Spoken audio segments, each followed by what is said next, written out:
Well, greetings and salutations, everybody. Welcome to the best damn movie-related show on the planet Earth, the John Campea Show, coming from right here on my YouTube channel. I am, of course, your host, John Campea, and it is an awesome honor and privilege, as it is every day, to have you, our international friends, gather around so we talk about our favorite things in the world, movies, movie news, TV, streaming, Moon Knight, and all sorts of good things. And joining us here to talk a little bit of Moon Knight is the one and the only writer, director, producer, Mr. Robert Meyer Burnett. Robert, how you doing today, sir? John, it's a glorious day in the core. I can't wait to be here today. And joining us also, and joining you guys in the live chat, he's going to be talking with you guys in there.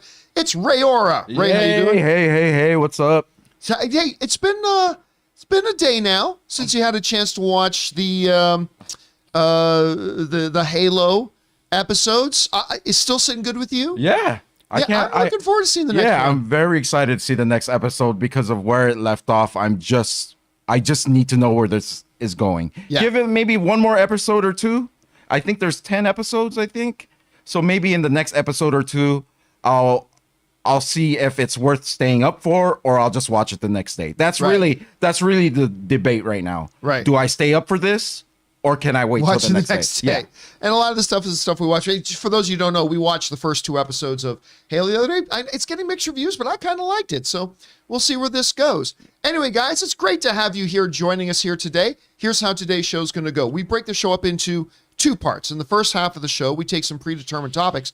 Then in the second half of the show, we take your live comments and questions. Now, if you're watching live, and only if you're watching live, and you'd like to get a comment or question on the show, simply use the super chat feature in the live chat there and send that in, and we'll read off those once we get to the end of the show. By the way, we only have so many super chats we can take, and we are already 3/4 of the way full, so you probably got another minute or two before we have to shut those down. But if you want to get in a comment or question to be read by myself or Rob or sometimes both of us, but you can't watch the show live, we do a show 3 times a week called Mailbag. And if you want to get a question in for Mailbag for us to address, simply use the tip link that's down in the description of this video, or enter it in manually at www.streamelements.com/movieblogtv/tip. You'll be getting your comment or question read on Mailbag if we deem your comment or question appropriate to be used. And of course, you'll be supporting our channel at the same time. All right, guys, a couple little things of housekeeping, of course. If you need your daily fix of the John Campea Show, but you can't be in front of a YouTube video, maybe you're commuting or you're at the gym, there is an audio-only version of the show. We simply call it the John Campea Show Podcast, and it is available on your favorite podcasting app of choice. Just search for the John Campea Show. Look at that 5-star rating. And add it to your subscription list so it is there when you need it. Also, we have a brand new podcast feed that is just for our new Movie Club show. And you guys who have been joining us for Movie Club, our latest Movie Club was about Django Unchained and how great that movie is. But just go ahead and search for Django Unchained, search for Movie Club and add it to your subscription list so you can listen along as we discuss our favorite movies. Okay, guys, with all that down and out of the way, let's move on to our main topics here. No, not our main topics, off the tops. We got 2 off the tops. And our first off the top is this.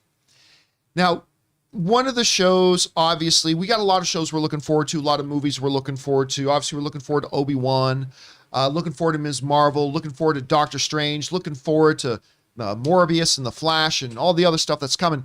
But I think it's safe to say that out of the 3 people in this room, there is one piece of content coming that stands above all for one person in this room, and that would be Moon Knight.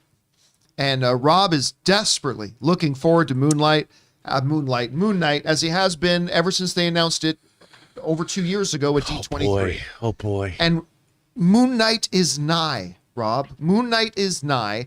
And a part of being nigh means the marketing picks up. And as a result of the marketing, a brand new clip got released. A new clip of Moon Knight got released. Now, we've seen glimpses of this clip in some promo material before, but in this one, we actually get a really good look.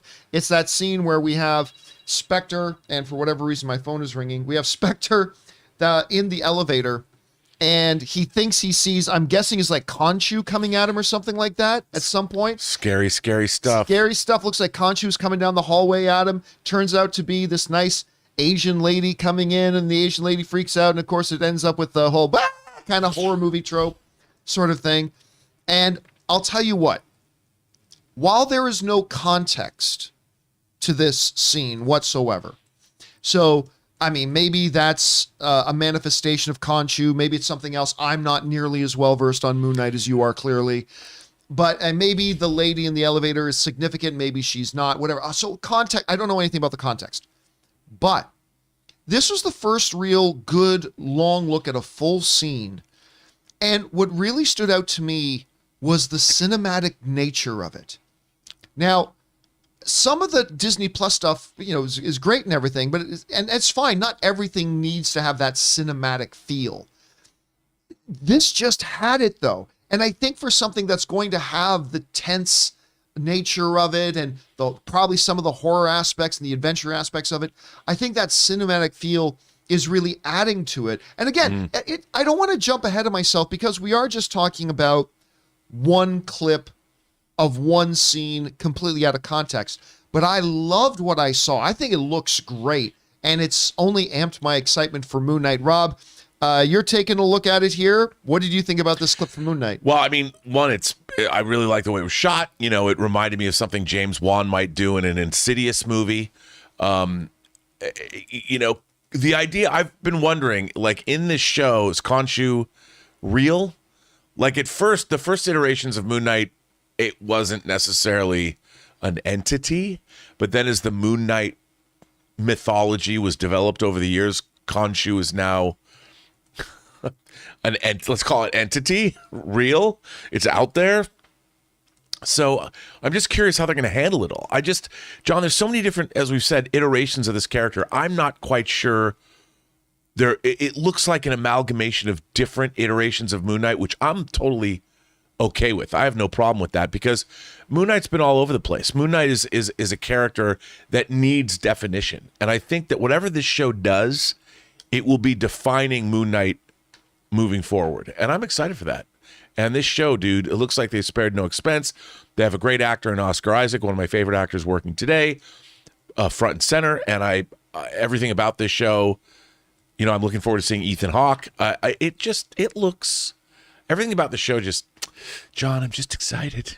Now, and there's nobody we know that's as excited about this as you are. So let me get you to put your salesman hat on for a second. Because you probably know and understand Moon Knight better than anybody else, either on this show right now or watching this show right now.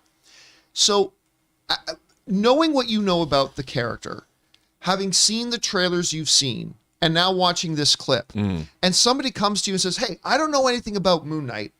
Should I watch this and why? What would be your sales pitch as probably the most learned of all Moon Knight fans? Like, what would be your pitch to them on that right now? The funny thing is that what I would want to say probably wouldn't sell them. So if I was going to sell a layperson that didn't know anything about this, I said, this is the story of a man who must find it within himself, despite his many personal difficulties. He must find it within himself to overcome those difficulties, mental difficulties, and dig deep and find it within himself to triumph over the forces of adversary, both inside his mind and in the outside world. Ooh, that's a good pitch. You like that? I like that pitch. By the way, one of the live viewers, and I'm trying to figure out who said it. I missed it, but one of the live viewers is saying, like, will Moon Knight become an Avenger? And that's going to be a theme of today's show. Actually, is like who is and who is not an Avenger. But there are some problems with the Moon Knight character inherently that may not make him an ideal member of the Avengers. Do you see this character becoming an Avenger? Well, of course, he has been an Avenger in the comics. Right. It really depends. It's very funny. I recently reread Avengers Disassembled. And when all of anyone who's been a former Avenger is outside the decimated Avengers mansion, when the rest of the Avengers, the current roster, comes out, and they're all there to show their support, Moon Knight is there. Moon Knight is there to show support for his former teammates. I think he could very well be, but it really depends on what they're going to do and how they define his powers. because I can see a world where Moon Knight doesn't have a whole hell of a lot to offer the MCU Avengers. But John, to be honest, I would love to see him be an Avenger. In the comics, he's been both an East and West Coast Avenger, so I hope so. But it really depends how they're going to define him within the MCU. Right. Well, question is for you guys. Did you have a chance to see this new clip for Moon Knight? I think it looks great. Rob is excited about it. What are you guys feeling about it right now? Jump on down to the comment section below and let us know your thoughts. Oh, by the way, side note, I forgot to mention off the top, some people might be wondering, where's Chris? Well, 3 guesses, guys. Chris Carr's car let her down again. But she's getting a new car. But she is getting a new car. She's supposed to take delivery already, so she's going to be getting it soon. But that's Chris sends her her apologies that she couldn't be here. All right, guys. With that down, let's do one more off the top, and that is this.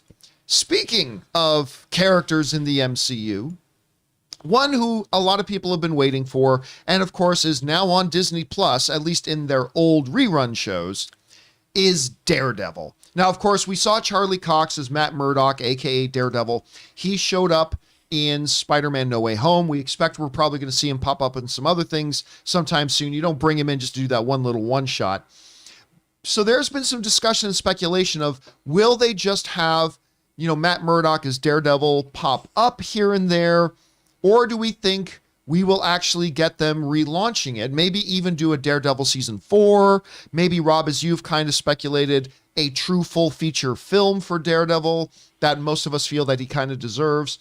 So what are they going to do with it? Well, there's a report going around today, and we cannot 100% confirm that this is true, but it is coming from a fairly reasonable, reliable source, that Daredevil is coming back, and they're terming it a reboot, that a Daredevil reboot is on the way. Now, this comes to us from the folks over at CBR who write the following. There still might be life in Daredevil, as Marvel Studios is reportedly working on a reboot of the Blood series. According to the latest issue of Production Weekly, a trustworthy industry publication dedicated to films and series that are about to begin production, Marvel Studios has a listing for a project simply described as Daredevil Reboot. The entry is filed alongside a plethora of projects already confirmed to be in development, including Deadpool 3, Madam Web, Kraven the Hunter, and the DCU movie Blue Beetle. There's currently no word yet on when fans can expect to see the Devil of Hell's Kitchen return to the MCU.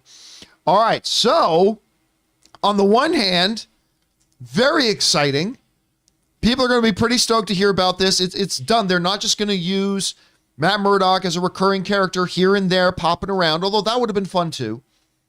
But he's getting his own series, but again, referring to it as not a continuation, not season 4. They're referring to it as a reboot. Now, Rob, recently you and I were talking about the fact that Charlie Cox gave some comments on whether he thought, where Daredevil goes. And his comments were, this isn't really the same Daredevil.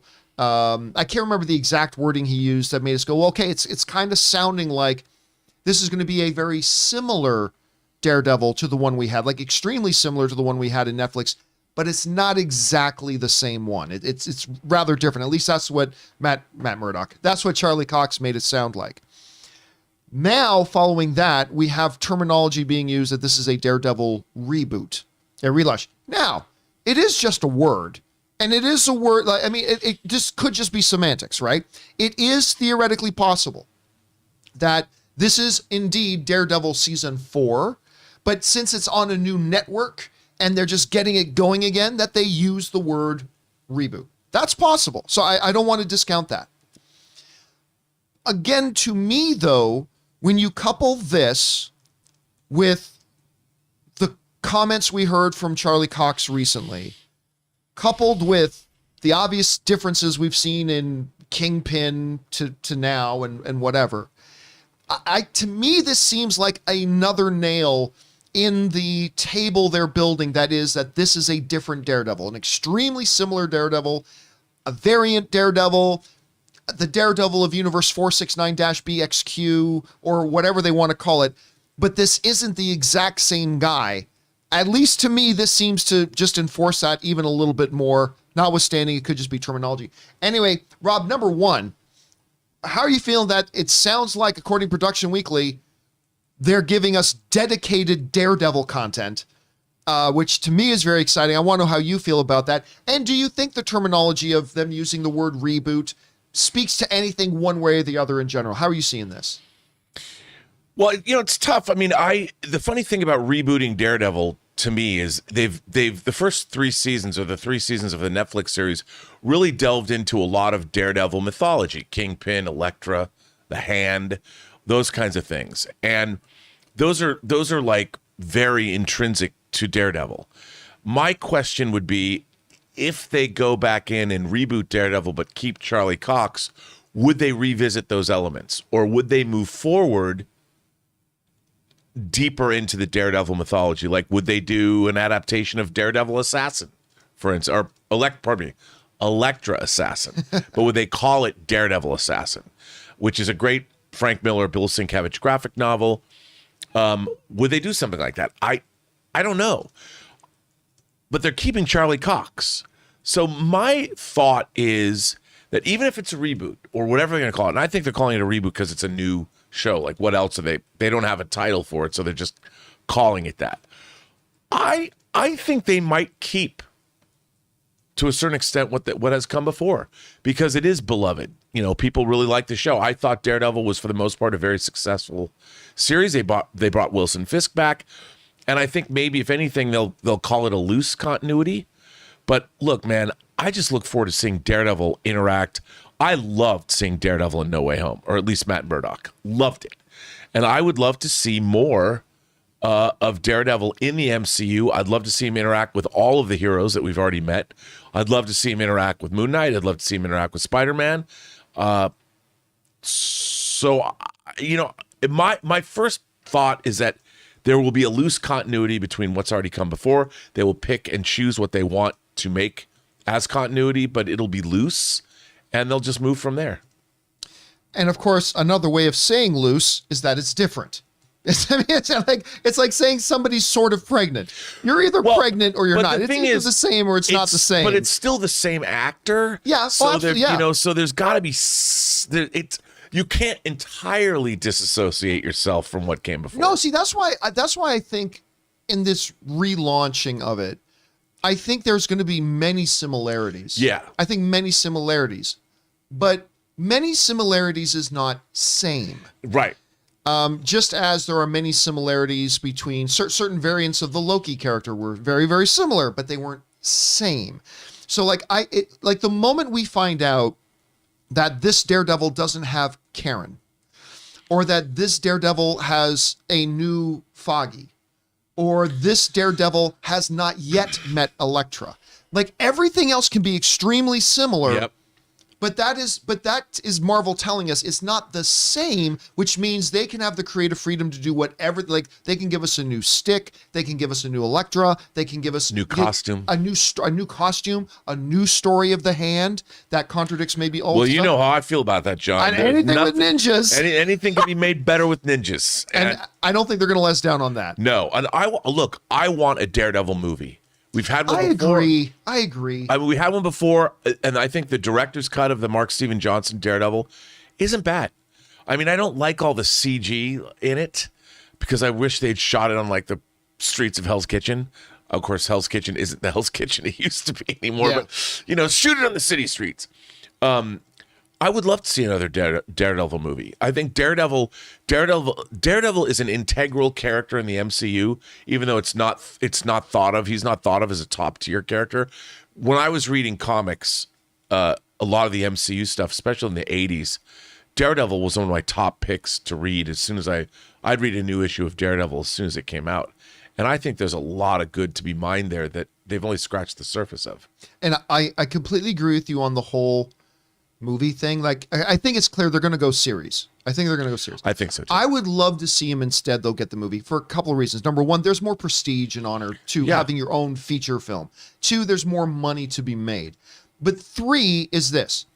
There's a big misunderstanding amongst fans today that, the Marvel shows spend just as much money on the shows as they do on the movies. And that's not true. That's not even remotely true. You say, but John, I heard on this series, they spent $150 million. That's practically as much as a lot of Marvel films.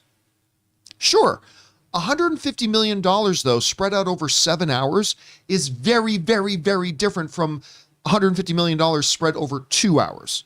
You got to look at it in terms for production value and the amount of money going into every minute of production. And when you look at how much money is going into every minute of production, the movies still get double or triple the amount of money that the TV shows do. It doesn't matter how you try to cut it. Now, Amazon's Lord of the Rings show may be different. That might be the one exception to all this. But yeah, it's very, so that's another reason. I would love to see Daredevil, like what they did on Netflix with a relatively modest budget for superhero content stuff was wonderful. Yeah. But God, I'd love to see this Daredevil in a 2 hour and 10-minute movie with a $190 million budget. Can you imagine what that could look like visually? And what kind of shenanigans he'd get up to. And you know what that means, John, if it had a $190 million budget? Hot toys. More ninjas. And more ninjas. More ninjas. You know, we were going to have 80 ninjas, but we got the money for an extra 200 extras in there. 280 ninjas. And of course that quantifiably, objectively makes the movie better. And, you know, you have Shang-Chi's sister out there with the 10 Rings organization. Come on, man. Daredevil takes on the 10 Rings. Maybe has a romance with Shang-Chi's sister. Oh, yes. By the way, everybody assumes that the ending of Shang-Chi meant she was going back. I don't think that was necessary that she was going bad. I think she was just taking over the 10 Rings. Yeah, she's going to do something new and different. Yes, I'm excited about that. Anyway, guys, question is for you. What do you think about this news? Production Weekly is saying there is a Daredevil reboot coming, and they're getting ready to ramp up production on that. To me, that's very exciting. Yeah, I'd rather see a movie, but hey, I'll take this. This sounds great. By the way, what do you think about this? Combined with what Charlie Cox said recently about he doesn't really see this as the same and whatever, but would you think the word reboot means something? Maybe it means nothing. However you guys see it, jump down to the comment section below and let us know your thoughts. Hey guys, we want to take a moment and thank the sponsor of today's video, Peloton. Now listen, in the never-ending quest to try to stay in shape, one of the keys is to vary up your workout and your exercises to make sure you avoid losing your motivation and keep from getting burnt out from doing the same thing over and over again. Peloton has you covered. I know for me, one of the keys was getting my Peloton tread and using the Peloton app to get my varied workouts in. And Peloton just keeps pushing you forward with new classes, new music, new ways to keep your workouts fun and motivating. One of the newer offerings that has me personally really excited is their boxing classes. Peloton is stepping into the ring with its newest discipline, and you don't even have to have any gloves. Discover a fast, furious, and fun workout with Peloton instructors in your corner. Even if you've never boxed before, these classes will have you working up a sweat while working on the fundamentals of form, footwork, and fun combos that will keep you on your toes. Peloton has a workout for every day and every kind of schedule. So guys, right now, visit onepeloton.com to learn more. That's onepeloton.com. And thank you to Peloton for sponsoring this episode of the John Campea Show. All right, guys, with that down, let's get into our main topics here, shall we? And how do we select our main topics on the John Campea Show? Well, it's really rather simple. You see, you guys come up with our main topics. Whenever you come across a big topic, issue, or story that you guys feel we need to cover as a main topic on the show, just go anytime, 24/7, over to www.thejohncampeashow.com/contact. Once you guys get there, you're going to see a form. Fill it out with your topic or question. It's absolutely free. Hit submit, and then maybe, just maybe, you might see your submission featured as a main topic here on the John Campea Show. That down? Let's get into main topic number 1. And our first main topic today gets submitted to us by Aaron A., who writes, so, I guess it looks like a done deal now. Variety is saying that MGM is now the complete property of Amazon. I thought I remembered them saying before that the sale probably wouldn't go through because they wouldn't get government approval or something. Guess they got it anyway. My question is, does this merger tell us anything about Amazon's future plans or how seriously they're taking the entertainment game? Thanks. All right, thanks a lot for sending that in, Aaron. And yeah, we remember a while ago when we found out that MGM said they were going up for sale. And then word came out that Amazon was kind of the front horse to take that over. We all thought that was a very interesting choice. Number one, not just because of the money that Amazon has behind it, but the fact that it kind of showed that Amazon was like all in on this whole idea of entertainment. Yeah. Like they've gone from just selling books to selling me all of my computer stuff to now they're selling me all of my entertainment as well. Solar panels too. And my solar panels that now run this entire studio. I'm very happy about that. By the way, I'm going to make a video about that soon, about how I put together a little system that now the studio all runs on solar. But anyway, we'll talk about that another time. So now they are getting right into it. And yes, apparently the big antitrust commission in the UK has given their stamp of approval unreservedly. They had no objections. Everything was like, yep, this is all good. Now, there is still what's it called in the FTC? No, the FTC, the Federal Trade Commission. Yeah, the Federal Trade Commission here still hasn't given their official sign off of it, but they haven't filed any grievances about it either. So Amazon said, well, we're going to give it to this date. You haven't filed anything against us? Great, we're completing the deal. And they've now completed it, and MGM is now the home of James Bond and a lot of other things. This comes to us from the folks over at Variety who write the following. Amazon has closed its $8.5 billion acquisition of MGM that MGM first announced last May. The company said Thursday.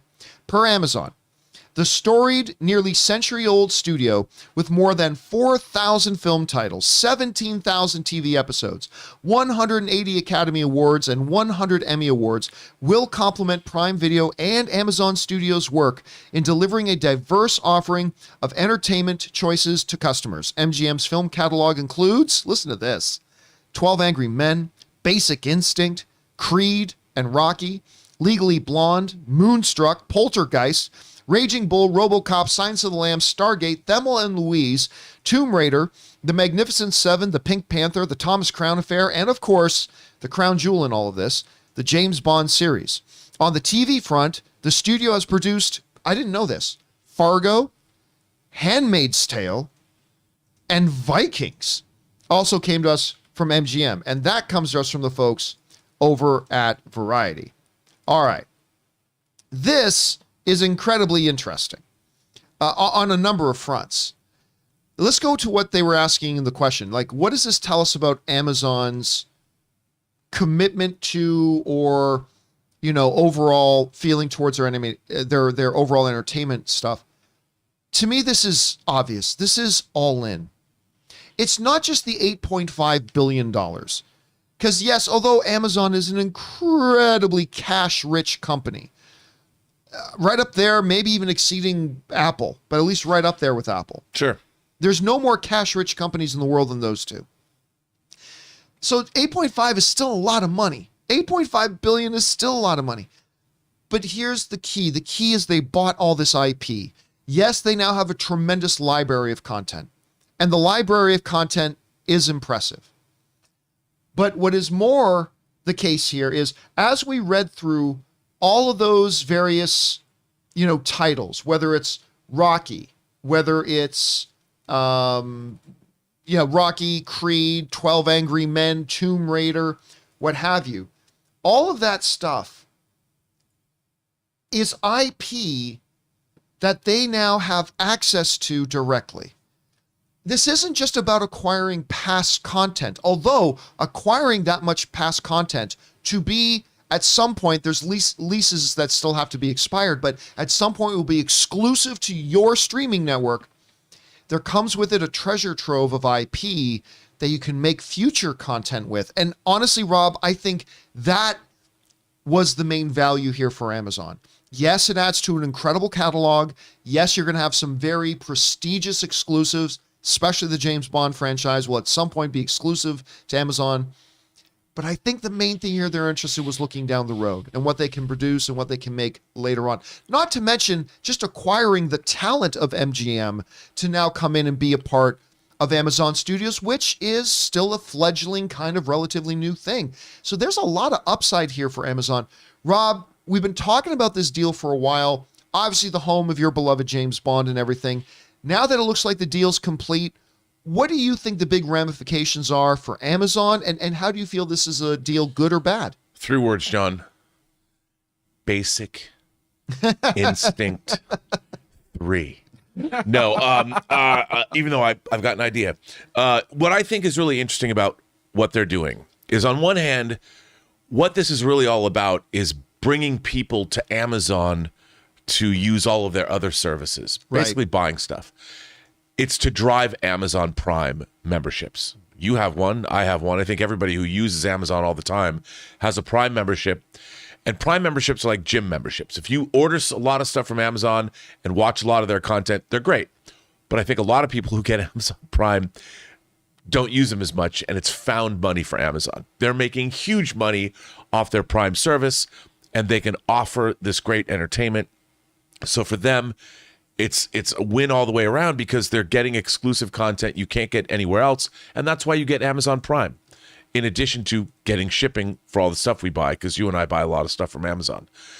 But ultimately, what I also like about this is the legacy of MGM is like a battered wife when it comes to movie studios.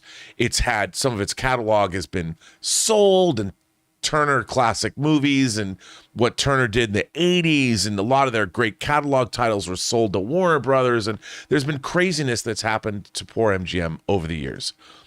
I, in a way, see, as somebody who loves Hollywood history, I hope MGM has its luster. I love their logo. I would like to see Amazon resurrect MGM as a powerhouse studio. Now, I don't know if they're going to release things theatrically, but I'd certainly like to see Amazon take MGM and put it back and give it the kind of Hollywood legacy that it has always had, but sort of it's kind of an also-ran lately as far as studios go. So I don't know if they're going to still do things under Amazon Studios, or if MGM is going to be called an Amazon Studios company, but I'd like to see MGM have a new renaissance moving further into the 21st century and making great movies, and seeing that logo appear on the front of more great movies and television for the next century. See, this is one of the things that excites me about the Amazon acquisition, is that Amazon has shown they love if they think they've got a movie that's worth it, they love putting their movies theatrically. Yeah. And that's one of the things that was really exciting to me about that. By the way, Apple is looking like they're taking that approach too. I mean, they've got the new Marty Scorsese movie they've got coming out, Killers of the Flower Moon. That's going to be getting theatrical release. Amazon seems pretty committed to putting their films not just direct to streaming, but they'll eventually end up being on streaming. And of course, they do make some movies. A bunch of their movies are exclusive, but the ones that they really think they have something, they put out theatrically, and I really like that too. So it's going to be interesting to see where they go. Question is for you guys. What do you think about this? MGM is now owned by Amazon. It's done. It's official. Do you think this is a good thing, bad thing? I think it's kind of exciting. I think it's going to breathe some life into the studio, into MGM, and it gives a lot of value to Amazon at the same time. Maybe you see things differently. Whatever you guys think, jump down to the comment section below and let us know your thoughts. Okay, guys. With that down, let's move on to main topic number 2. And our second main topic today gets submitted to us by Mr. Mister. And Mr. Mister writes, "Hey, John and team. Hope everyone's having a great day. We are so far, thank you. Euphoria star Sydney Sweeney has now joined the Madam Web movie, making her the second person alongside Dakota Johnson to be confirmed to star in the film. I am personally quite a big fan of Sydney Sweeney, so her joining Madam Web has made my day just a bit better. What are your guys' thoughts on this? Thanks, and bring on the filthy." All right, thanks a lot for sending that in. And my heart automatically connects with Sydney's, because her very first acting gig, I believe, was in one of my favorite shows ever, Heroes. I think it was an uncredited, she just played a little girl in Heroes. But this girl, who everybody now knows from Euphoria, right? Because she's done such a huge job on Euphoria. She's been great, gotten a lot of attention and a lot of buzz. Of course, Zendaya steals most of the spotlight because she's Zendaya, but Sydney Sweeney has gotten a lot of attention for her role in this, and people are taking notice of her. But she has very quietly, Rob, she's not like some one-hit wonder. She's very quietly, over the last number of years, been amassing an incredibly impressive resume.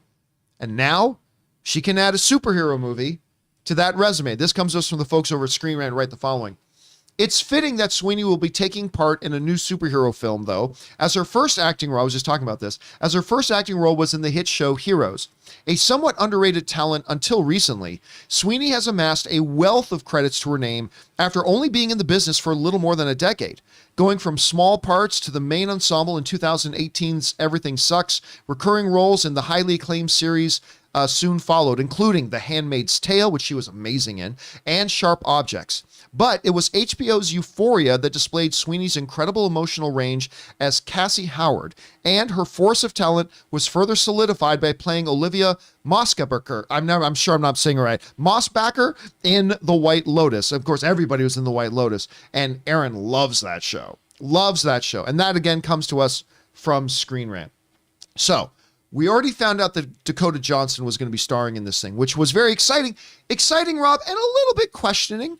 Because, you know, the traditional images of Madam Web don't look like Dakota Johnson. A little older. They're taking a little bit of creative liberty here. That's all right. Maybe young her up a little bit, but I don't know. So we'll see. But look, one of the things I've always said, and I continue to say, is it is never a mistake to add talent. They did that with Dakota Johnson, and they're doing it here with Sydney Sweeney. This girl has shown very early in her career, like I said, she has very quietly started to amass a very impressive resume. I think this could be the type of film that really puts her on a lot of people's radars. At least, I mean, look, there's already a lot of people who watch White Lotus, Euphoria, things like that, Handmaid's Tale, but this could be the one that gives her name recognizability, right? At least one can hope. Rob, you hear about this, you see they're adding more talent here, the production is moving. I mean, we've got movement now coming from Sony on a lot of movement coming on Kraven the Hunter lately. Now we've got a lot of movement coming on Madam Web. What do you think about the addition? What do you think about her specifically? Well, first of all, I think she's, you know, it's nice to see up and coming talent like work their way up the talent ladder, you know, because a lot of our favorite actors, I mean, if you think about, I remember seeing Tom Cruise in 1983 being in Risky Business. That's a star-making turn for him, and now we're watching him in Top Gun Maverick almost 40 years later. Now, when you see young actors who've been in the business since they were very young, working their way up, doing great work in shows like Euphoria, getting a job on a big movie like this, part of, I guess, Sony's most important franchise now, I think it's a great thing for her. And it's also a vote of confidence in terms of her talent. You know, they don't just cast up-and-comers in these roles if they're not great. So I think this is a real vote of confidence for her. And, you know, John, this movie's getting more and more interesting to me. I wasn't like, I mean, Morbius, I understand. Kraven the Hunter, I get. But Madam Web isn't exactly, she's not a character that can run around the city and be like really proactive. She can do really interesting stuff. But now they're going a different way with this, and I'm fascinated to see what they do. I'm really curious now about what they're doing with this movie. Let me ask you this. Madam Web, I mean, look, Kraven the Hunter, the average film fan might have heard of him. Morbius, the average film fan may have heard of him. They're fairly well known to the comic book faithful, though, which are small. But even if they're not, you kind of get what they are. Yeah, like Morbius is a vampire, and Kraven the Hunter is like a dangerous terrorist villain. Madam Web, I mean, you and I always thought that this was a very interesting choice for them to do, because not only has nobody in the general movie-going audience ever heard of her, you'd find a lot of comic book faithful who probably are pretty iffy on who she is as well. And her powers and things that she can do doesn't exactly scream their own feature film. No, but it's interesting, the tie-ins to things like Across the Spider-Verse, multiverse stuff. I mean, I can't help but think reality. It's all very interesting. How do you think the general audience is going to respond to this, though? I mean, on just name power alone, zero. And they're obviously going to they're just casting Dakota Johnson. They're obviously doing some adaptation here, clearly. But maybe it's 50 Shades of the Spider-Verse. 50 Shades of the Spider-Verse. But also, coming by web. They're probably also going to have to do some adaptation about what her powers are. Because at the end of the day, this is a comic book movie. You're going to have action. Look, Madam Web has always been a supporting character that really fills one or two functions that other heroes can come and take advantage of. But obviously she's going to become some kind of action hero in here too. But do you think this is something that the audience may respond to? Well, I think, as I've always said, if it's good, I don't know where they're going, but even that, is that an official logo that you have up there on the screen? No, it's not. No, I don't think so. Oh, it's not? Because I was like, I like that logo. That's cool. I mean, maybe it depends what they're doing, John, but I could see them changing this around. Clearly they have a storyline. They know what they want to do, and I think that somebody probably came to them with a pretty strong idea that they put forward. So I would assume that they could move forward on anything in the Spider-Verse, and they've decided to move forward on Madam Web, which leads me to believe that they have something that they believe in. So I'm sure whatever take that they've come up with for this movie is probably going to be pretty cool. I would assume so. I don't know what that is, but I think when we see a trailer for it and whatever we find, I think it's going to be at least pretty damn compelling. It would have to be to move forward with a Madam Web movie, because otherwise, why do it? I mean, that's the one exciting thing, right? Is that clearly they made the decision to greenlight this movie not based on, this is a super popular character. It had to have been based on nothing short of somebody came to them with a great story. A great idea. pitch. So here's hoping. Question is for you guys. What do you think about this new casting for Madam Web? Where are your expectation levels for Madam Web in general? Does this casting increase your excitement? Does it do nothing for it? Whatever you guys are thinking, jump down to the comment section below and let us know your thoughts. Okay, guys. With that down, let's move on to main topic number 3. And our third main topic today gets sent to us by Shahan. And Shahan writes, "Hey, John and crew. Netflix is launching a test in certain countries that would make subscribers pay an extra fee if they have to share their password with someone outside of their household. With Netflix, we often take the highest plan and share it among a group of us and split the cost. What do you make of this move? Is it justified, or would it further would it further deter new and existing subscribers away? Lots of love from India." All right. Thanks a lot for sending that in, Shahan.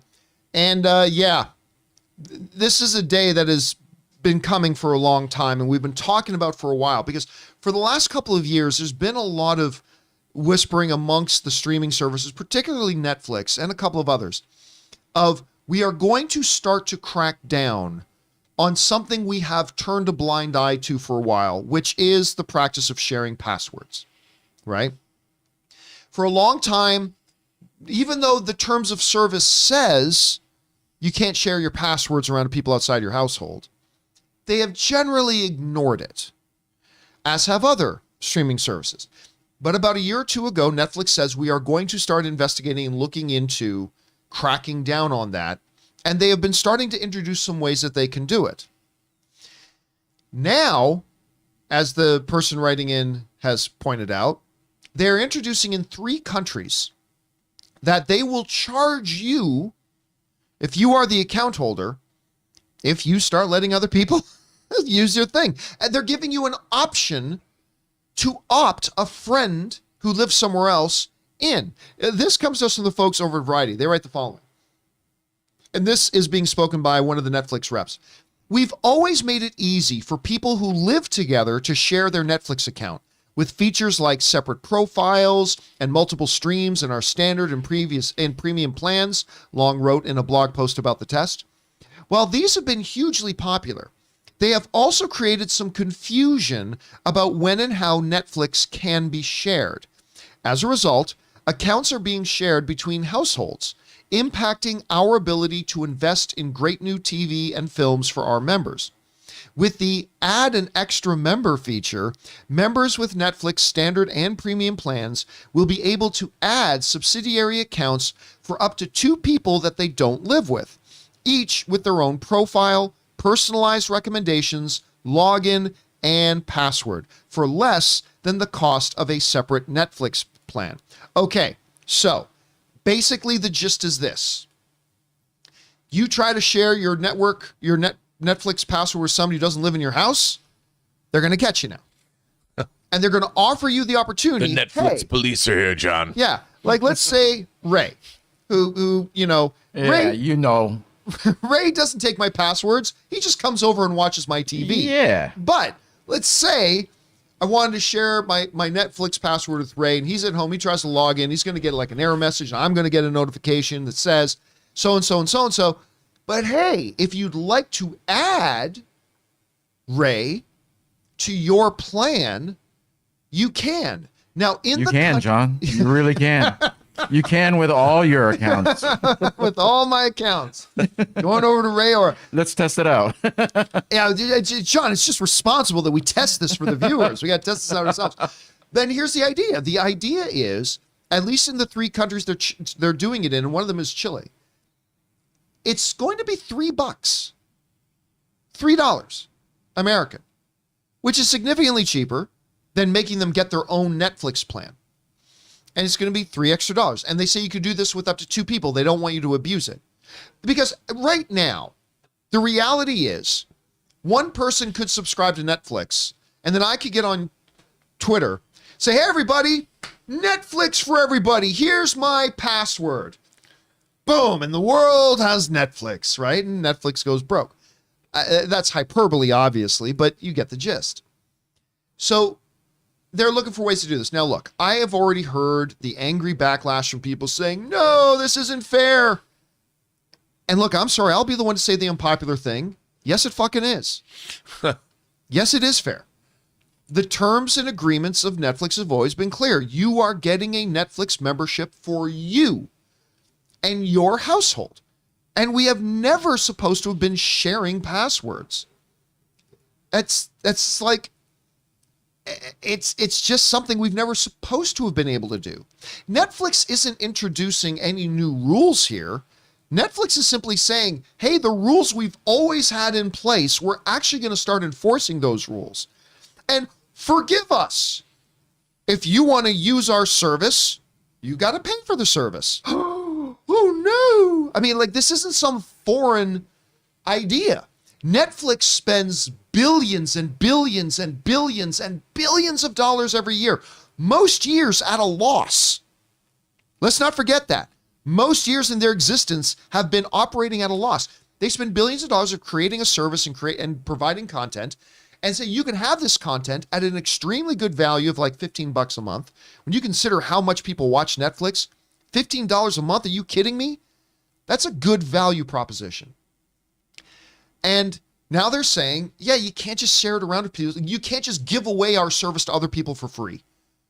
That's all Netflix is saying here. You can't just give our service away that we have spent a decade and more spending untold billions of dollars making. You can't just give our stuff away for free.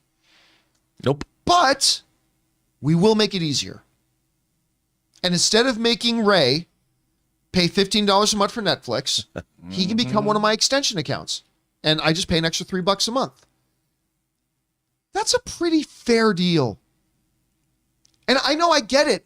All of us, including me, our first reaction is, screw the man, whoever the man is in that particular situation. In this situation, it's Netflix. But the reality is this is actually, number one, fair. And number two, they're offering a pretty good deal. So now if Rob and Ray both didn't have Netflix, but they want to, instead of having to spend $30 between them to each have Netflix, now it's just $6 extra. And I'm sorry, I know the popular thing is, I know what other YouTubers will do. Other YouTubers are going to say the popular thing. Oh yeah, oh screw Netflix for doing that. But I'm sorry. The reality is this is fair. And it's a pretty good deal that they're offering. And I know a lot of people won't feel that way because everybody wants everything for free. So do I. I want everything for free. I totally do. But I think this is not irrational of Netflix. And quite frankly, I think it's amazing they've waited this long to start to crack down on this stuff. And I expect we'll see other streaming services start to follow suit. Anyway, Rob, we've been talking about this for a couple of years now. Netflix has been warning, we're gonna come up with ways and implement ways that will stop you giving our stuff away for free. It looks like they're now actually testing a way to do it, but to give us an opportunity to let other friends use it for a much cheaper price. I don't know. Overall, how do you see this? I feel exactly the way you do, John. I mean, it's, first of all, let's call a spade a spade. It's straight up stealing. We have institutionalized theft when it comes to sharing our passwords with our friends and family or whatever. Say what you want, But Netflix is spending billions of dollars. They have one product, which is their content. They expect their one product is bought by the consumers who pay a subscription price every month. That's how they make their money, period. And if somebody isn't paying their subscription price and watching their content, they're losing money. They're having their products stolen as sure as if you went to the supermarket and or the drugstore like a Walgreens in San Francisco, because it's decriminalized. You can't get away with it, but you shouldn't be able to. You shouldn't be able to steal. And I think that what they're offering is like, look, if you come from a family of like 4 kids and your parents want to make sure you have a Netflix subscription and you're all going off to college or whatever, your parents can pay $3 a month more for each one of you. That's more than fair. Netflix, why should they give somebody a discount at all is beyond me. I wouldn't. You know, I understand why they're doing it, but I wouldn't. I'd be like, look, man, that's how much our subscription price costs. When you go to a movie, man, John, you don't go, hey, if I pay an extra $3, can I bring a friend of mine in? No, everybody has to buy a ticket. And think about it. Movie tickets are like $15 to see one movie. Netflix has tens of thousands of hours of programming for that same $15. Everybody should have to pay for their service. But the fact that they're allowing you to get other friends and family onto the program or onto their subscription service for $3, that's a bargain. I can't even get a double Jameson Rocks for less than 4 times that. By the way, so here is a little bit of a chart breakdown. So the 3 countries they're going to try spinning this out in is Peru, Costa Rica, and Chile. And roughly it breaks down to about $3 a month. Now, that's not saying that that will be the price here in the U.S. It might be. I assume it probably would be about $3. Why those countries? That's a very good question. I don't know. But they just had to pick 3 random countries, smaller countries. And are they the biggest Netflix users per capita? I mean, I don't know. Costa Rica. It's just a test, though. It is just a test. And by the way, there's a possibility they don't roll this out. But look, I'm reading some people in the live chat are saying, like, well, then they should lower the price of Netflix. They're not taking away anything from you. They're simply saying you can't give our stuff away for free, which is something you've never supposed to have been allowed to do anyway. Right. We have. We're Yes. the thieves. Yes. We're the thieves. And what Netflix is saying is that we acknowledge that you're thieves. You're stealing from us, and we're going to make it. We're going to allow you to use our service and steal less. Yeah. Basically, that's what they're saying is that we're giving you a bargain because you thieves are stealing from us. It's pretty amazing. They're rewarding criminal behavior, really. Well, They're monetizing our criminal behavior. I think it's a nice extension, though, because It is. because it allows them for a couple things. By the way, by allowing the extension people, like if I did get this and signed up Ray as one of the extended people, right? The fact that he gets his own profile, his own recommendations list, and all that kind of stuff. One of the other things it says was that if they then decide to get their own full Netflix account, that all transfers over. So if Ray has built up this library and all this stuff that he likes watching and these lists that he has, then that will all just transfer over. So on the one hand, it's also a good marketing move because if Ray does decide to get his own thing, it's taken away one of the obstacles of restarting over again because you can just transfer it over. And it gives the account holder the ability to share it with a couple more people at a much, much, much lower cost. I mean, I'd say Netflix is being pretty magnanimous about this whole thing. Good for them. I agree, but like you know what it is. You know how it is, though, Rob. A lot of people who just believe I deserve to get everything for free are going to be very upset about this. And remember, I want us to be very They've clear never about. made or tried to sell a movie. Yeah, they've never made or tried to sell a movie. Ask John Schnepp about that. But you got to remember here, all Netflix is saying is, we don't want you to give our stuff away for free to other people that didn't sign up for our service. At the end of the day, if you're going to argue against what Netflix is doing here, you have to make the argument that, no, we should be able to give Netflix's stuff away for free to people who didn't pay for it. And there is no argument for that. No. There's just none. So I want everything for free too, but considering I don't give my password out to anybody, it's not going to increase my prices, so I'm perfectly good with it. I don't know. Guys, question is for you. What do you think about this move by Netflix? Do you think it's a greedy move? Do you think this is just them trying to get more money from people? Do you think more rationally it's like, hey, they're just telling people you can't have our service for free. Our service is to be paid for. I don't know. How do you guys see it? Whatever you guys are feeling, jump down into the comment section below and let us know your thoughts. Guys, we want to take a moment and thank the sponsor of this video, Policy Genius. Life insurance can give you peace of mind that if something happens to you, your loved ones would have a financial cushion for rent or mortgage payments, loans, education costs, and everyday expenses. Policy Genius is your one-stop shop to find and buy the insurance that you need. You can click in the description or head to policygenius.com/Campea and answer a few questions. In just a few minutes, you can compare personalized quotes from top companies to find your lowest price. You could save 50% or more on life insurance by comparing quotes with Policy Genius, because the team of licensed experts at Policy Genius will help you understand your options and apply for the policy that you choose. The Policy Genius team works for you, not for the insurance companies. You can trust them to offer unbiased help and advocate for you at every step until you're covered. And to make things even better, Policy Genius doesn't add on extra fees, they don't sell your info to third parties, and Policy Genius has thousands of 5-star reviews across Google and Trustpilot. So right now, head to policygenius.com/Campea to get your free life insurance quotes and see how much you could save. And a special thank you to Policy Genius for sponsoring this episode of the John Campea Show.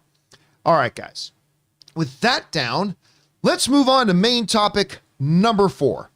And our fourth main topic today gets submitted to us by an anonymous viewer who writes, "Good afternoon, John and team. I think the Disney Plus show I've most been looking forward to is Andor. I like the way you describe it as seeing the part of the rebellion that has to get its hands dirty. They've been saying they're going to release it in November, but I just saw a report that said it could be coming as early as August now, which is just 5 months away. Do you think we'll get this show early, and how excited are you for this show?" All right, thanks a lot for sending this in, man.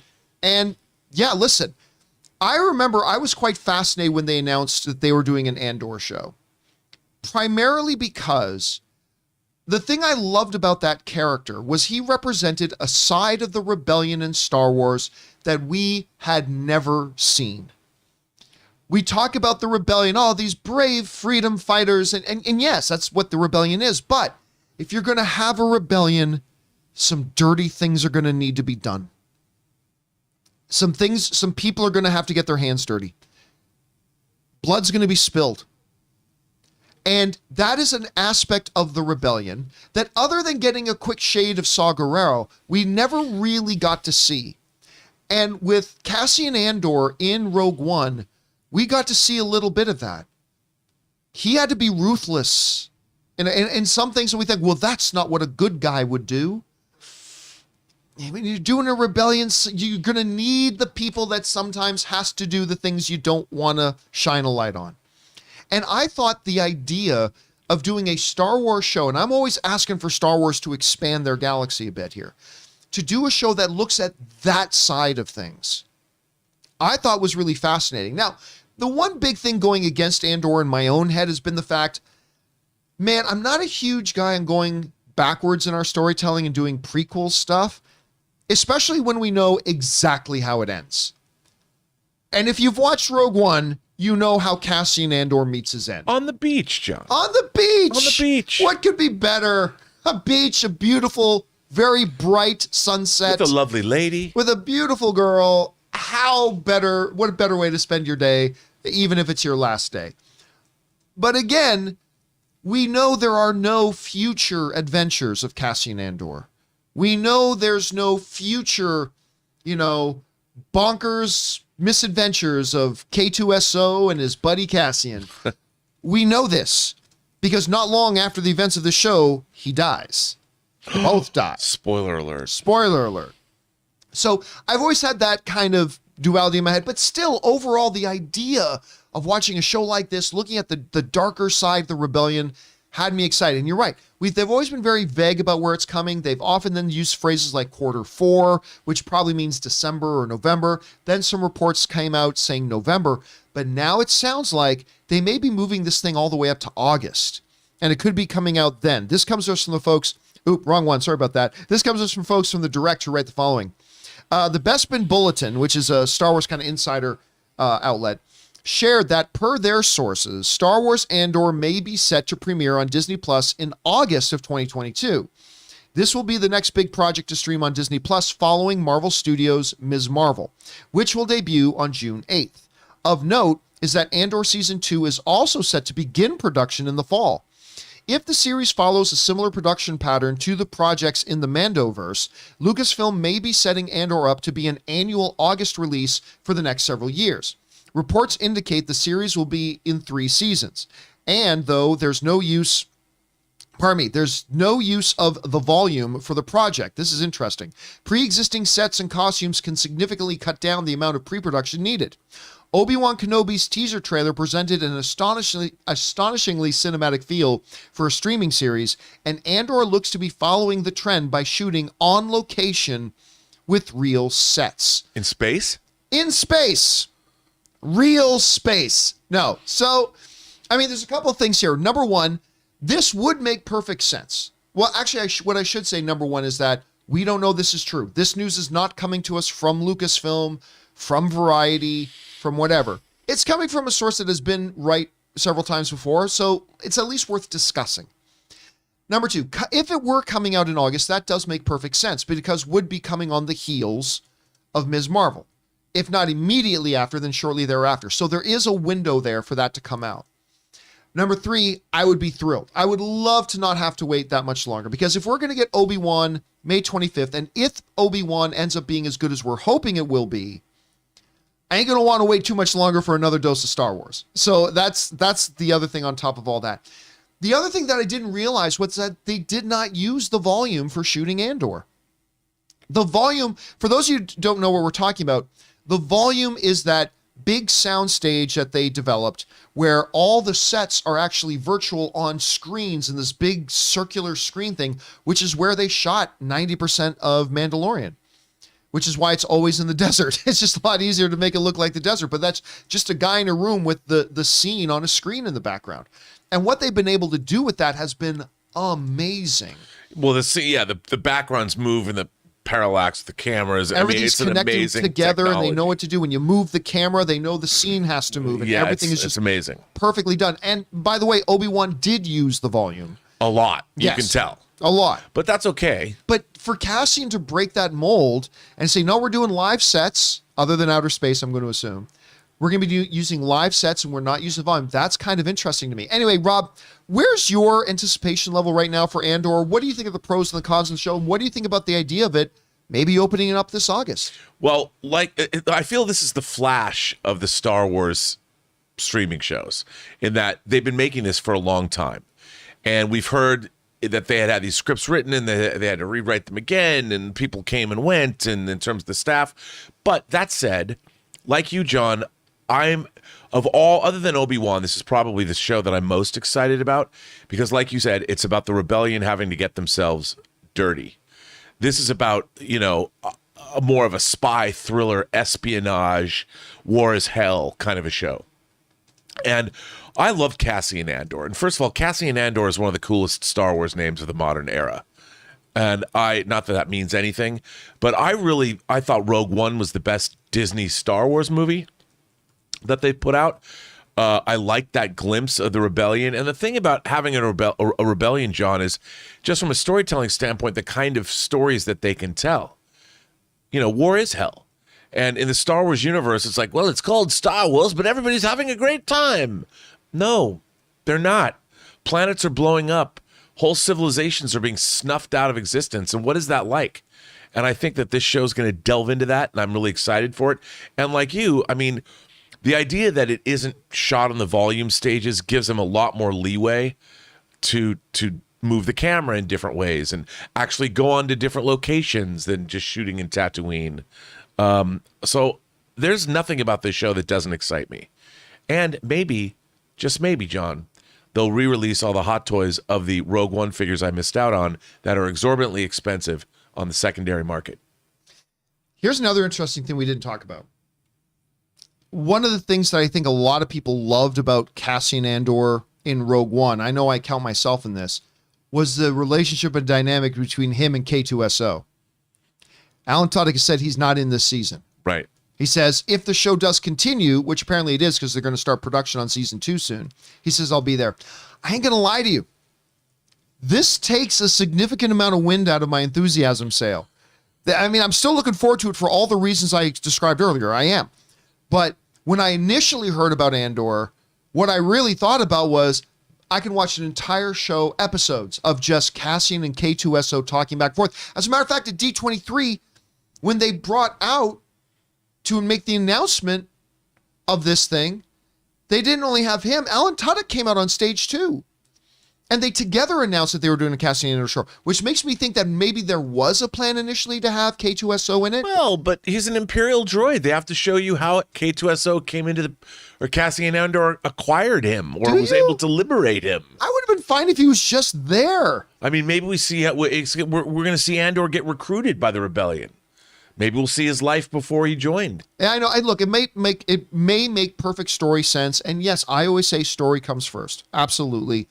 But I'd be lying to you if I didn't tell you that knowing that K2 with him there is not going to be the tandem that we see. We're not going to have that buddy cop kind of feel to it a little bit. But that I was looking forward to. We're working up to it. We're working up to it in season 2, if we get there. Question is for you guys. What do you think about this? Do you have a lot of excitement for Andor? Maybe yes, maybe no. Do you like the idea of them moving up? Maybe you think closer to December is where they've been having a lot of success with the Star Wars stuff. Whatever you guys are feeling, jump down to the comment section below and let us know your thoughts. Okay, guys. With that down, let's move on to main topic number 5. And our 5th main topic today gets submitted to us by Derek. And Derek writes, Happy St. Patrick's Day. I totally forgot today was St. Patrick's Day. I hope you're wearing your green. I'll just say I'm wearing green underwear. How's green that? Eyes. Hope you guys are wearing your green. Anyway, I remember a while ago on the show, you guys debated if Doctor Strange would be the new leader of the Avengers. Well, according to Benedict Cumberbatch, he won't be because he's not even an Avenger, even though he has and will continue to team up with them. What do you think of his statement, and who do you think will eventually be the leader of the Avengers? All right, thanks a lot for saying that in, Derek. And unfortunately, no green today. I totally forgot. Maybe I should wear something green later today. Anyway, this is a big question that has been floating around. Now, obviously, since Avengers Endgame, a lot of questions about the nature of the Avengers, the makeup of the Avengers, who's in it, the status of the Avengers. Yes. Has been a big question, and something that the Marvel Cinematic Universe has not addressed. They haven't addressed it in Spider-Man Far From Home, which came out after Endgame. They didn't address it in WandaVision or Loki or Falcon and the Winter Soldier or the new Spider-Man No Way Home. It hasn't, but the Avengers have been, in Hawkeye, the Avengers have been referenced, but no real mention of what is the status of the Avengers. Are they even a team still with whoever is still remaining? And the question that pertains to this topic that a lot of people have asked is Doctor Strange now the leader of the Avengers? Or do the Avengers even have a leader? And that's a topic of conversation. I've seen a lot of feeds and in a lot of threads, people talking about this. Well, apparently, we don't have a lot of answers about the nature of the Avengers right now, but it does seem that we can say this. The Avengers leader is not Doctor Strange, because apparently Doctor Strange isn't even a member of the Avengers. He's not an Avenger. This comes us from the folks, this comes us actually directly from Benedict Cumberbatch, who said the following. People say that you were in the Avengers, but you're not an Avenger, right? No, I'm not. I'm not at Tony Stark Tower with Nick Fury. No, he's sort of outside of that realm. But I don't think that's necessarily a character trait. I think that is just a job title. He's there to protect the reality of the Avengers in a different way to what they have been fighting up until the point that everything collides in the last 2 Avengers movies. So he holds his position as an adult on the periphery of that. But I think only for so long. There's always a moment where he has to work with people and team up. And we might see that in the next film. You have to wait and see. Oh, Benedict. Let me read that last part again. And we might see that in the next film. Who knows? We'll have to see. Ah, you teaser. teasing us about what we may or may not see in Doctor Strange, the Multiverse of Madness 2. Of course, according to sources, everybody is going to be in the movie. Everybody's going to be making a cameo. Including Ray. Including Ray. Yep. Ray Aura. I'm in there. He's going to play Wong's younger brother. Yeah. I'm going to be Dong. He's going to be Dong. Right? It's going to be casting spells. The donger needs food. I'm going to make an appearance in Rob's Star Wars 2 as Dong. Let's do it. Okay. Ding dong, baby. I got somebody you can call. No. Let's keep going here. So yes, everybody's going to be appearing in that movie. Everybody's going to be there, but apparently ain't going to be him. Now look, what he said here, we understand. For the record, in no movie in the MCU has it ever been said that Doctor Strange is an Avenger. As far as I know, they've never said that. He's never been a part of the team. Well, in Infinity War, he's not. I mean, he goes and gets Tony Stark, and they'd never even met. Yeah. They just fight alongside of each other. Yeah. So, we need to get you. I mean, when Ebony Maw attacks, New York, they're fighting, and Tony Stark's like, he's a wizard. Yeah. Don't embarrass me. You're embarrassing me in front of the wizard, man. That's one of my favorite lines where he's talking to Banner. Now, I have to say that I don't care what anyone says. The first half an hour of Avengers Infinity War is one of my favorite things ever. Ever. Oh, it's great. Ever. I love it so much. I mean, it is great. I mean, it's not my favorite comic book movie of the year. No, but I mean, just the whole, when they fight in New York, I mean, there's something so quintessential. I never thought of all the Avengers stuff, just their interplay, the fact that they're, the way Tony Stark is being so revered by Spider-Man, that they're getting their asses thrown all over New York. It's okay, Mr. Stark. It's just everything about it's the best. I love it. It's all the way good. up to the point where Spider-Man gets his new armor and gets in the ship, and I think I've watched that probably 50 times. That first half an hour. To me, it's the best part. It's the best part. It's just so good.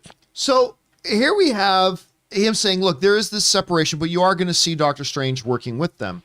And I think that's key because, like, when they were doing promo for Shang-Chi, one of the things in the Marvel marketing was meet the newest Avenger, right? Clearly telling us that Shang-Chi is going to be... In the comics, Shang-Chi's been an Avenger. Right. The comics are different than the thing, but they're said actually for the movies, promoting the movie, meet the newest Avenger. And so we know he's going to be a part of the Avengers at some point moving forward.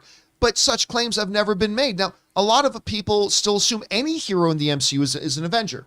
We were just talking about Moon Knight, and people saying, well, Moon Knight's going to be an Avenger, and this person's an Avenger, and this person, but are they? And that's what Benedict brings up. It brings up a question is, just because a character is a hero and in the MCU, does that mean anything? Does that actually mean they're a part of the Avengers? Yes or no? So it does bring up then the further question, Rob. If Doctor Strange is not the de facto leader of the Avengers moving forward, like Cap was, well, Cap and Tony do agree, were the leaders, they were the figureheads of the Avengers. If they're not it anymore, who is it? Now, some people have said, well, it's got to be Spider-Man, because he's the most popular character. But it absolutely, in no reality in the multiverse, could it be Spider-Man.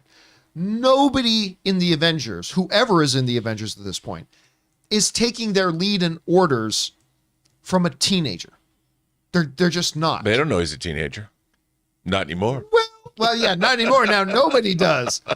But they're not taking their marching orders from a guy who just came on the scene recently, right? And is what he is. I mean, they're just not. First year college student? Yeah, I don't think so. You think Rhodey, an Air Force captain, is going to take combat orders from a kid? Ain't gonna happen. So no, Spider-Man is not gonna be the leader of the Avengers in any way, shape, or form, and that's fine. He shouldn't be. But then who is it? I mean, on some levels, it kind of should be Rhodey. I mean, he is the most senior, the most experienced. He's been on the Avengers fighting with Tony for a long, long time. So there's that option. Then you've got Sam. I mean, Sam carries Steve's shield now, and he's also a longtime military guy. So he's in there too. Some people saying in the live chat, Purple Queen is saying, Mary Poppins, y'all. Mary Poppins should be the leader of the Avengers at this point. So who are our realistic options here? It can't be Wanda. I mean, that's obviously a disqualification right there. So it can't be Wanda. I think Rhodey is a possibility. I think Sam is a possibility. Kate Bishop. Kate Bishop totally makes as much sense as Spider-Man. Who was I about to say? I think Hawkeye is a legitimate, he's a lot of experience, operative. He is an OG Avenger. He's been and seen it all. So he's an option. Who else would be? And I want to throw another name out there. Might sound weird. White Vision. Vision, now again, comics are the comics, the movies are the movies. Vision has been the leader of the Avengers in the comics. And this Vision is a reflection of the original Vision. So that might take some time to build trust. I'll say that's a dark horse. I'll say White Vision is a dark horse in that race. But I don't know, Rob, first of all, what do you think about... There's Thor. There's Thor, but is he on Earth enough to do that, right? I know. So, but let me ask you, what do you think about Benedict's comments here? And then ultimately, if he's not the leader of the Avengers, where does that lead us? Who's going to kind of be that new face that Steve and Tony kind of were of the Avengers moving forward? And who could fill that role? And who do you think was disqualified? I think many people look, I think it's going to be Sam Wilson. I think it's going to be the new Captain America, at least for the time being.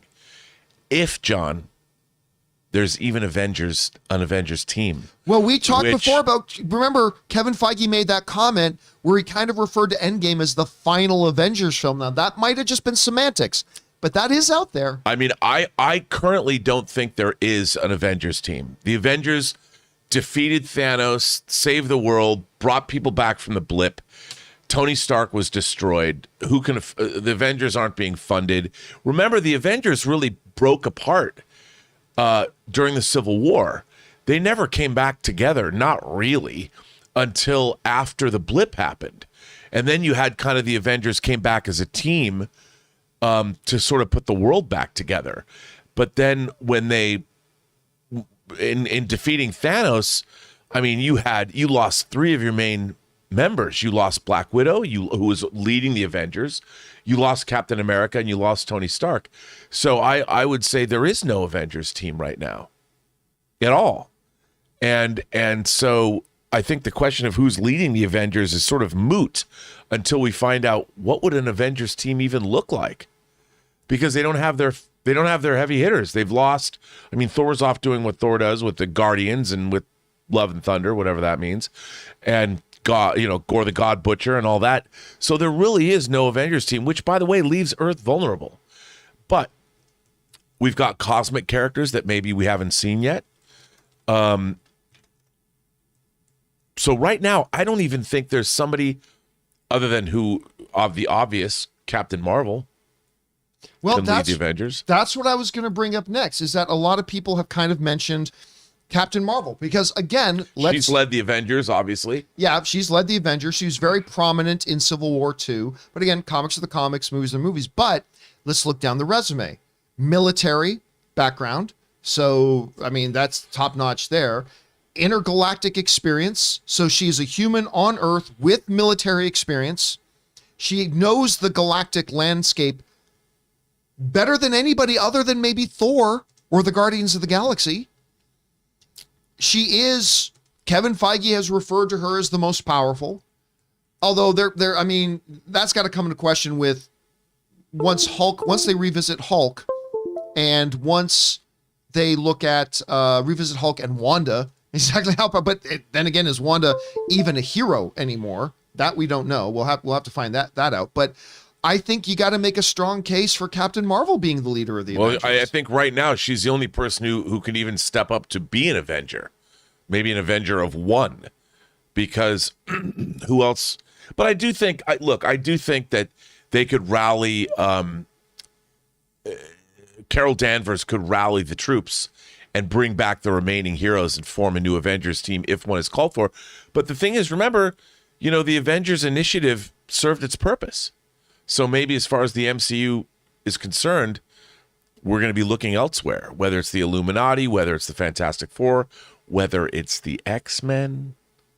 Well, I mean, also, but don't forget, too, that through all these, while they haven't mentioned the status of the Avengers have been consistently referenced. Like, how about the Avengers? So it seems like in the MCU right now, it is known that the Avengers are still a thing. They're just not giving us any specifics. Yeah, but I think people don't understand that they aren't anymore. I mean, there really isn't, because even in Falcon and Winter Soldier, it was like, okay, we're done. The Avengers is done. Captain America is now back to being a solo artist. He's Robert Plant after he left the Led Zeppelin. After Led Zeppelin lost Robert Plant, he formed other bands. After Peter Gabriel left Genesis. After Phil Collins left Genesis. The Honey Drippers. The Honey Drippers. Was that the name of them? The Honey Drippers? Yeah, I think. Well, that was one of his bands. But that's kind of what I think. Like, to me, if Led Zeppelin was the Avengers of rock bands, and then you had Robert Plant kind of leave. Well, technically, the Traveling Wilburys were the Avengers of rock bands. I mean, I just want to throw that out there. A lot of people are like, the Traveling what? Go look it up. Actually, I want to ask Ray this, though. Ray, who should be the next leader of the Avengers? He's thinking. I'm thinking if it's not Nick Fury. I mean, you mean just on the team, the actual team that goes out? Yeah, who's the leader there? I mean, and by the way, that is a name we haven't discussed. It's just Nick Fury himself. Nick Fury could be. He's clearly still in a command position. He's referenced in No Way Home saying, what do they refer to? Director Fury is currently on whatever. So, and he did put the team together in the first place. He is the guy who put it together. I'm thinking that Monica girl is going to take over. Monica Rambeau? Yeah. Well, we're going to see her in the Marvels, right? So we'll see what kind of role she plays there. Again, military background, but she was blipped for a long time, but still military background. She's a legacy character. I mean, that's possible. And she's been an Avenger. But right now, I see Falcon being the leader. Yeah, you see Sam being the leader? That's my obvious pick. My long shot, or what I would want, would be Blade. Blade is the leader of the Avengers. I think the three most likely, because they have the resume, they have comic background.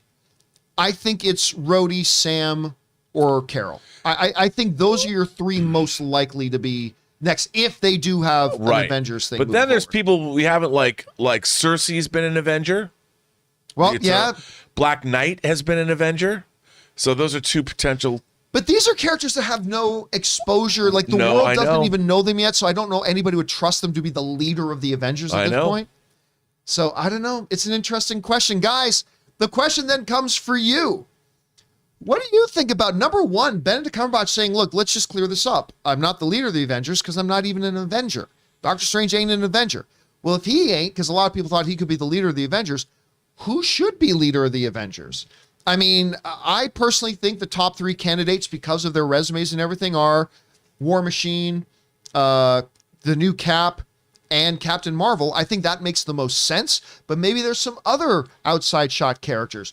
What do you guys think about this? Whatever your thoughts are, jump on down to the comment section below and leave your thoughts there. We want to take a minute and thank the sponsors of this video, Liquid IV. Now listen, just one stick of Liquid IV added to 16 ounces of water will hydrate you faster and more efficiently than just water alone. It contains 5 essential vitamins like B3, B5, B6, B12, and of course vitamin C, with 3 times the electrolytes as traditional sports drinks. And what makes Liquid IV so effective is the science of cellular transport technology, or CTT. You see, it's designed to enhance rapid absorption of water and other key ingredients into your bloodstream faster and more efficiently. You know, Ann and I get up pretty early in the morning to go to the gym because we can't go to the gym at any other time during the day. And for the last couple of weeks, I have been drinking 1 full glass of water with Liquid IV. And all I can tell you is you can feel the difference during the workout. So go and grab Liquid IV in bulk nationwide at Costco, or you can get 25% off when you go to liquidiv.com and use the code Campea at checkout. That's 25% off anything you order when you use the promo code Campea, that's Campea, at liquidiv.com. Experience better hydration today when you go to liquidiv.com, and remember, use the promo code at checkout, Campea. All right, and special thank you to the good folks at Liquid IV for sponsoring this episode of the John Campea Show. All right, guys, with that down, let's now move on over and start taking your live comments that you guys have been sending in here, shall we? And we're going to start things off here with, where are we at? We're starting off with Andy, who writes, one of two. On the latest episode of The Flash, there were melodramatic subplots nobody cares about, and someone who whimpers and says, no, I can't do it, and then, wait a second, and then gets pep talk and helps them save the day. Oh, and that person also found out Flash's secret identity. Wow, really fresh stuff from the Arrowverse. Well, listen, I haven't watched Flash for the last 2 seasons. Last season, I watched a number of the episodes, and then I tapped out. Look, again, I've said this before. I will always look back fondly on The Flash. I think The Flash has been a really good show. But it's, no pun intended, it has run its course. It's done. And so, like I said, a little bit in the last season, I tapped out on it. And again, I am always going to go forward remembering that Flash was a really good show. I will always have good memories of this show. I enjoyed that show. But yeah, it has been proven more than once that this is a show that probably should have had the plug pulled on it a while ago. And there we go. All right, next up. We got Seconds from Disaster writes, hey, John and crew, we know Ms. Marvel's comic origins are directly tied to the Kree. Do you think her bracelets in the trailer could be Kree tech? All right, so I was watching a guy on YouTube I really enjoy, Comics Explained, and he has a theory that both Ms. Marvel's bracelet that we see and the 10 rings are connected, which is a lot of people's theories. A lot of people believe that her bracelet and the 10 rings are connected. But beyond that, that they are of Kree origin. He said that? Yeah. He believes they're going to be of Wouldn't they Kree. have known after Wong examined them? Wouldn't he have known if they were? Well, his theory is that it predates stuff they would have known, and it's actually even tech and stuff that the Kree themselves have discarded and don't even think about. Oh, okay. Right? Now, I'm paraphrasing what he said there. I don't buy it. I don't personally buy it because, again, if anybody is going to know if something was Kree, it would be Captain Marvel. Captain Marvel would know if anything was really of Kree origin. The fact that they looked at it so carefully, and there's a pulse going out from the 10 rings. Now, I do buy the part of the theory that her bracelet and the 10 rings are linked. Yeah. They don't look exactly the same, obviously, but there are similarities there. And I think they will be linked, and it'll tie into our bigger overall story. I'm actually thinking they tie into the Celestials. I personally think they tie into the Celestials. Because if they do tie into the Celestials, they would predate anything in known existence, which would explain why Wong doesn't know what they are, why Captain Marvel doesn't know what they are, why Banner doesn't know what they are. So it could be that, but I don't know. Do you got any theories about what we saw in that Ms. Marvel trailer? Not really, other than the fact that I think they are connected to the 10 rings, because why wouldn't they be? If you're making the Marvel Cinematic Universe, of course. But I'm curious. I don't know, John. And I think the Celestials are a pretty good bet, or something we haven't yet seen. All right. Next up, we go to, that was Seconds from Disaster. Now we're at Jace, who writes, hey guys, over under 25%. Dwayne Johnson's character from San Andreas will be in the Multiverse of Madness.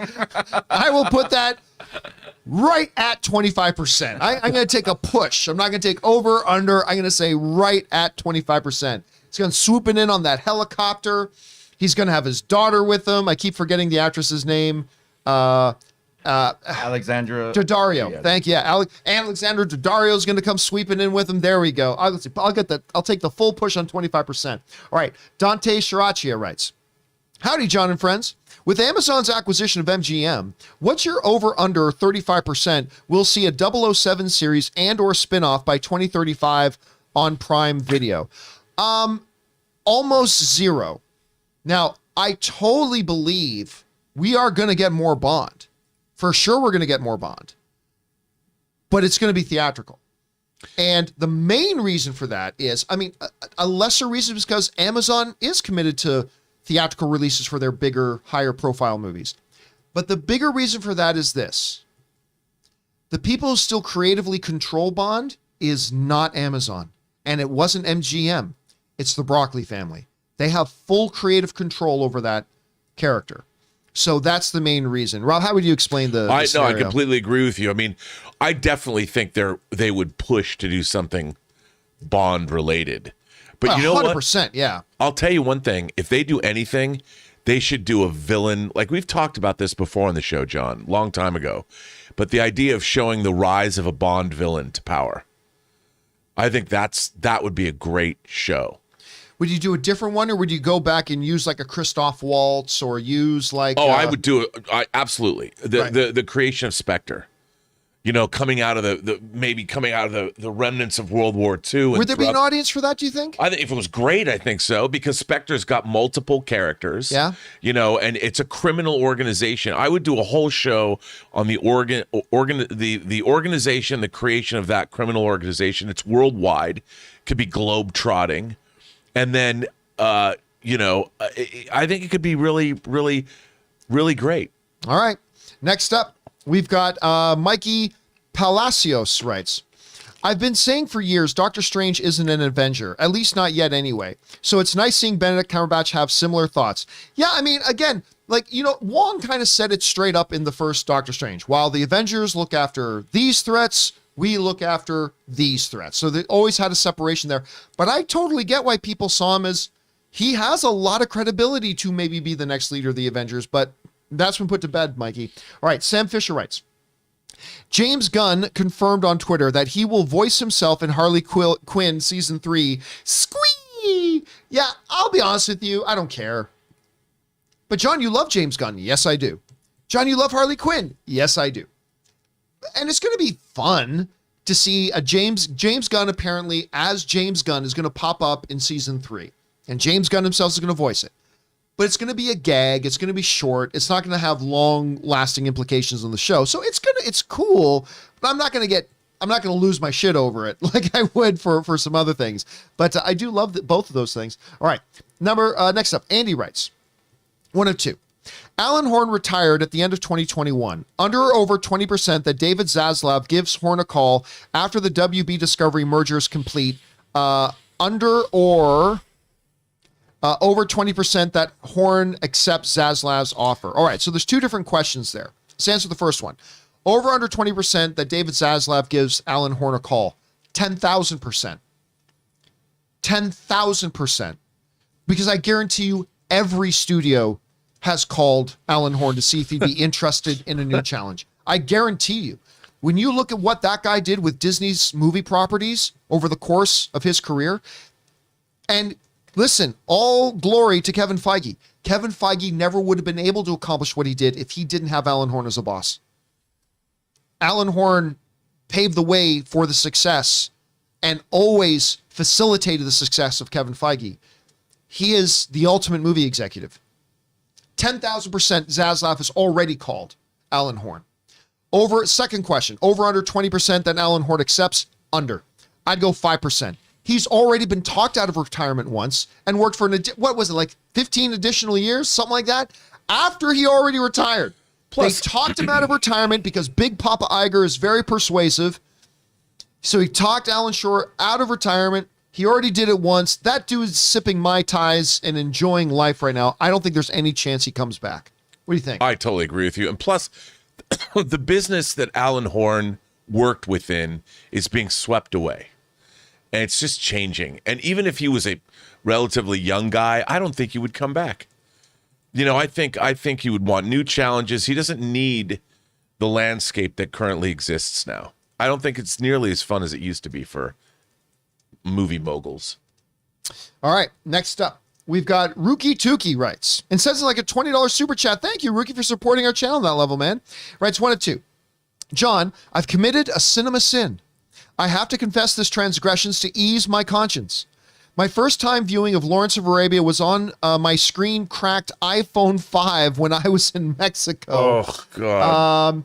It did not do it any justice. What must I do to atone for thy error? Must I walk on my knees all around the Walk of Fame in L.A.? Boy. You must be flogged with a woman walking behind you yelling, shame, shame, shame, shame. You do not watch Lawrence of Arabia on a phone. You shouldn't watch, unless they're movies you've already seen before, you shouldn't watch movies on a phone. Right? You're just robbing yourself an experience. But yeah, listen, all you need to do not worry, redemption is nigh, my friend. Redemption is nigh. Just get to your house or a friend's house, whoever has the bigger TV, and watch Lawrence of Arabia on the biggest screen. I mean, obviously, you don't have the option to run out and see it in a movie theater. I'm deeply saddened by this, John. Yeah, which is very sad. But this is one of cinematography. This is like among cinematographers, like one of the most revered, iconic films of all time. So you're going to want to correct that, Rob. This is. I just feel for the modern age. If we didn't have social media and cell phones, this kind of transgressions would not be allowed to happen. But because we have such great technology surrounding us, this is why we live in a lesser society today. But hey, step one was confessing your sin, and you did that. Well, that's true. Done. You know what? My name, I don't know. What is our viewer's name? Rookie Tukey. I am Rookie Tuki. Forgive me, I'm Rookie Tuki, and I have a problem. I have a problem. I watched Lawrence of. This could be a support group unto itself. All right. Next up, Suthius writes, Luke, buddy, the fight's over this way. LOL. Oscar caliber acting right there. Mr. B looking like a more upbeat bootleg Ron Swanson with that hair and stash. LOL. Hope you had a blast that day. Was that one of your lines, Luke, buddy? What was it? The fight's over this way. Was that one of the lines? Yep, that is actually. Is that Suthius? That is Suthius who wrote that in. Suthius has clearly watched, or maybe found. that's just in the trailer too, but maybe he has in fact watched. Hey man, there's a reason why my acting prowess was relegated to a porn film. Just saying. All right. Speaking of And Rob's, that's not to denigrate porn actors. no, not at all. Speaking of Rob's prowess, there's a new episode of Mailbag coming out a little bit later today. We didn't have time to get it posted up last night, but of course, for these, you guys know, not only do we take live questions during the show, you guys can send in questions using the tip link in the description below for us to address on Mailbag. And there is a new Mailbag video going up today, and here's just a little taste of Robert Meyer Burnett doing Mailbag, a video that'll come out a little bit today. Check out this clip. Part 1 sends in a $20 tip. Hey John, kudos to you and the whole crew. The show's been on fire lately. A special shout out to the lovely and amazing Chris Carr. So glad she's back. Keep up the great work. Also, stayed up to 3 a.m. last night to finally see the flawed masterpiece, Spider-Man No Way Home. So much good, but the whole great responsibility is to protect murderous thug scenes were awful. Reminded me of your recent Dark Knight discussion. Like the ferry scene, it took me out of the movie. You know what? I don't think you're wrong. I mean, I understand where Peter was coming from. The only defense that I would give it is remember that our Peter Parker doesn't know to what extent these guys have committed heinous, villainous acts. So that's the only thing that I would say. But I completely understand where you're coming from and how it took you out of it. I totally get it. I don't blame you for that, and I don't think you're necessarily wrong. But because it kind of was a little bit of cringe, because it's like, come on, dude, these are villainous people, and look what ends up happening. So it's a little contrived, but I mean, I understand it. Our Peter Parker doesn't realize the extent that he's in jeopardy. So that's what I would say about that. Oh, part three, he goes on to say, Ganilo, I'm sorry I'm getting your name wrong. I apologize. But I want to, first of all, thank you for supporting the channel in this way. It means a lot. The end of Spider-Man was also reminiscent of The Dark Knight in a good way. Peter's sacrifice of isolation reminded me of Batman's and Gordon's final speech. They'll send the dogs after him because he can take it. Dude, totally right. I completely agree with you. I felt that way. And, to me, a true hero makes those kinds of sacrifices. And I completely agree with you. It absolutely was like the end of the Dark Knight. You know, Peter's all alone. And when he goes in to see Ned and MJ and they don't recognize him, I mean, come on, dude. That is heartbreaking. Heartbreaking. So I am with you 100%. I think it's very astute, and I agree. And that episode of Mailbag will be up on the channel in its full glorious form a little bit later today. So make sure you guys go check out that episode of Mailbag a little bit later. All right, let's keep things rolling here. Irene Jobson writes in, Happy St. Patrick's Day, y'all. Thank you for that. Again, I totally forgot. Didn't wear my green. Oh. I will put some green on later. I promise I will. Thanks for writing that in, Irene. Let's see. Schnip writes, Fellowship of the Ring can legally, let me try this again. Fellowship of the Ring can legally drink as it turns 21 this year. Well, in Canada, it could have drank 2 years ago. Just saying. It turns 21 this year. This trilogy hasn't aged a day. Lord of the Rings movie club. Oh, you know, the Lord of the Rings is coming to movie club. All three, they will all be on Movie Club, and they're coming sooner than you think. So do keep your eyes open. And by the way, guys, if you haven't checked out Movie Club yet, go and check it out. We've done 6 episodes already. That's insane. That's crazy. We've done 6 episodes already. Anyway, the Movie Club stuff is up. Go and check it out, guys, and subscribe to the podcast feed as well. By the way, do you know what today is? St. Patrick's Day? It's the 3rd anniversary of Best Movie, Worst Movie. Really? When we were in the top 10 of Apple Podcasts. We, I believe, hit number 5 with Best Movie, Worst Movie. 3 years today. Yes, and just so, in case anybody is wondering, Best Movie, Worst Movie is returning. I know I've been saying that for a while. I know. But Best Movie, Worst Movie is returning. We'll give you guys more information as it comes. I didn't realize it was the 3-year anniversary of it. That's very cool. Just like George R.R. Martin was saying, the dragons are coming. We swear the dragons are coming, and they're going to be so cool. It's going to be written one day. Wiener, wiener, wiener, wiener, wiener. All right, what's next? Where do we got here? We got Sam Fisher writes, you all see the designs Marvel released for the 2nd annual Hellfire Gala. My favorite looks were Jean Grey and Steve Rogers, navy suit with red pinstripes. I have no idea what this is talking about. Okay. So in the Hickman, the post-Hickman X-Men universe with Power of X and House of X, they had like the Met Gala. Right.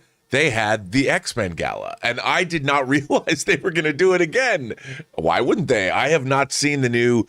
I can't wait. I was a big proponent of the first one, so I can't wait to see these. So bring them on. I have not seen these designs. I'm very excited. All right, next up, we got Anish who writes, Hello, gang. Would love to hear your thoughts of one of my favorite movies, City of God. Somebody just wrote that in like a month ago. We brought that up and talked about City of God. I mean, it's fantastic. I Sorry, love go ahead. City of God. I have it on Blu-ray. Of course you have it on Blu-ray. it's I mean, look, it's a look at a culture that I'm glad I'm not a part of, but it's really hard hitting, and I love it. It's beautifully made. But man, it can be a rough watch. All right, next up.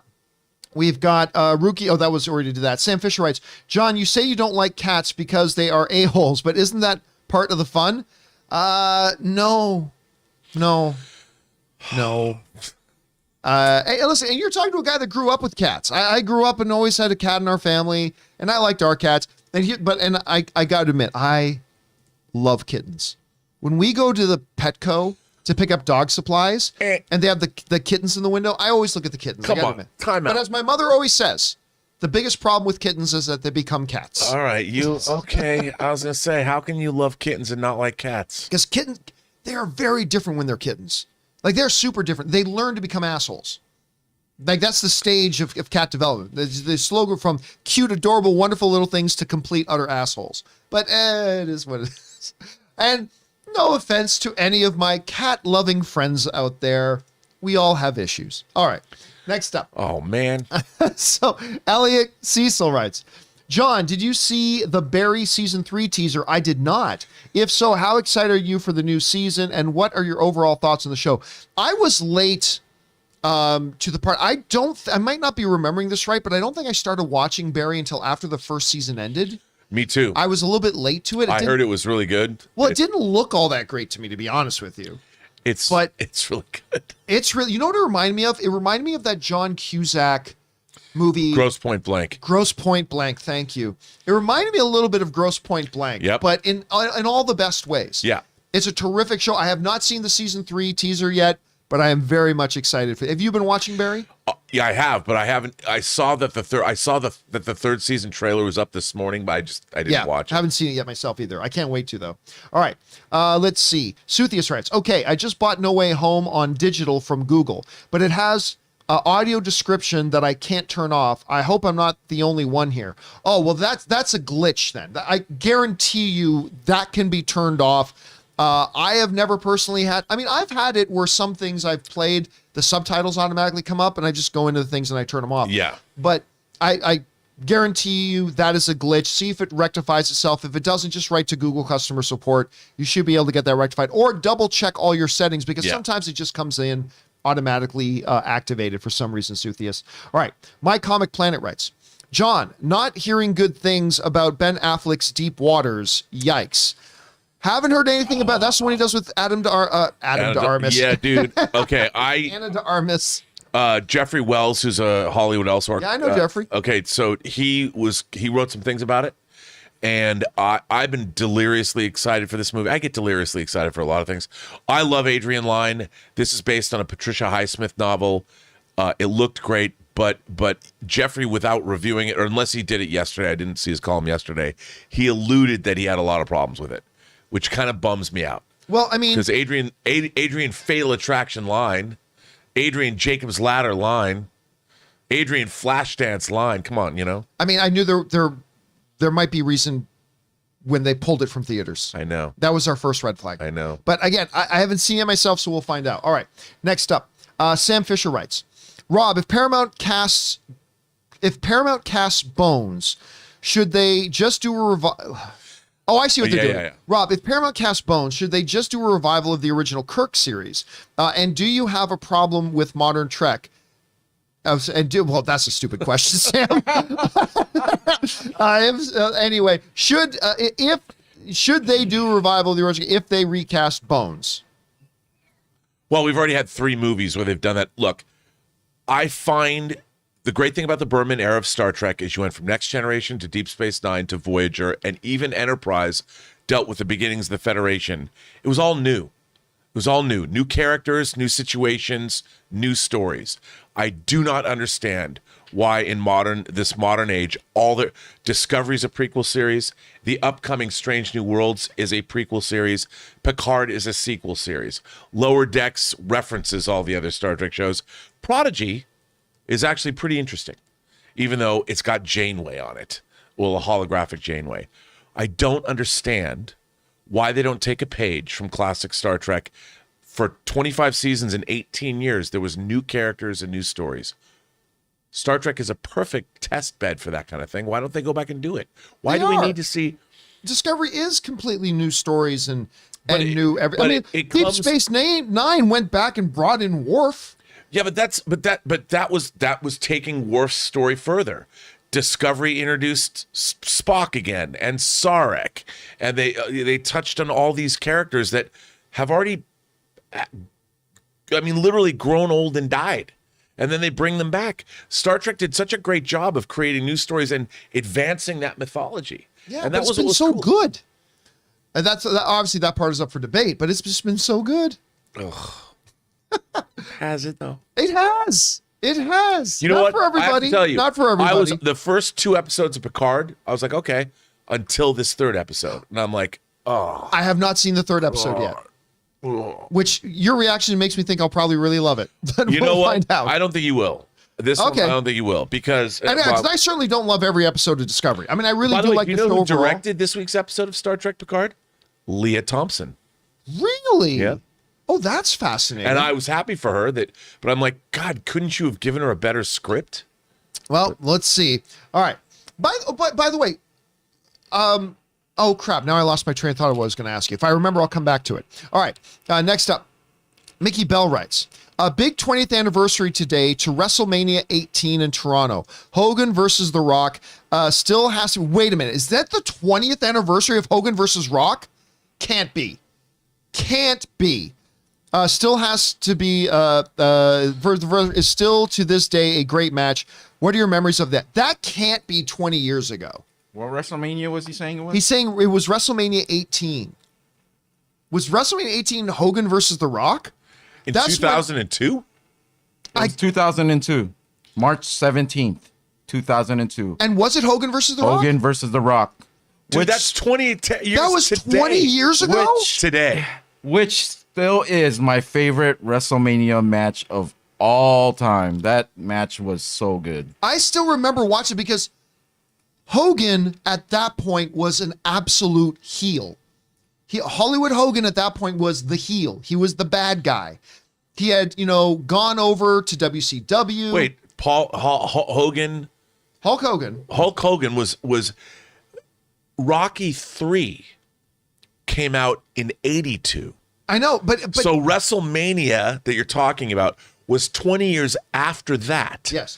And now it's 20 years since then. So it's been 40 years. 40 years since Rocky 3.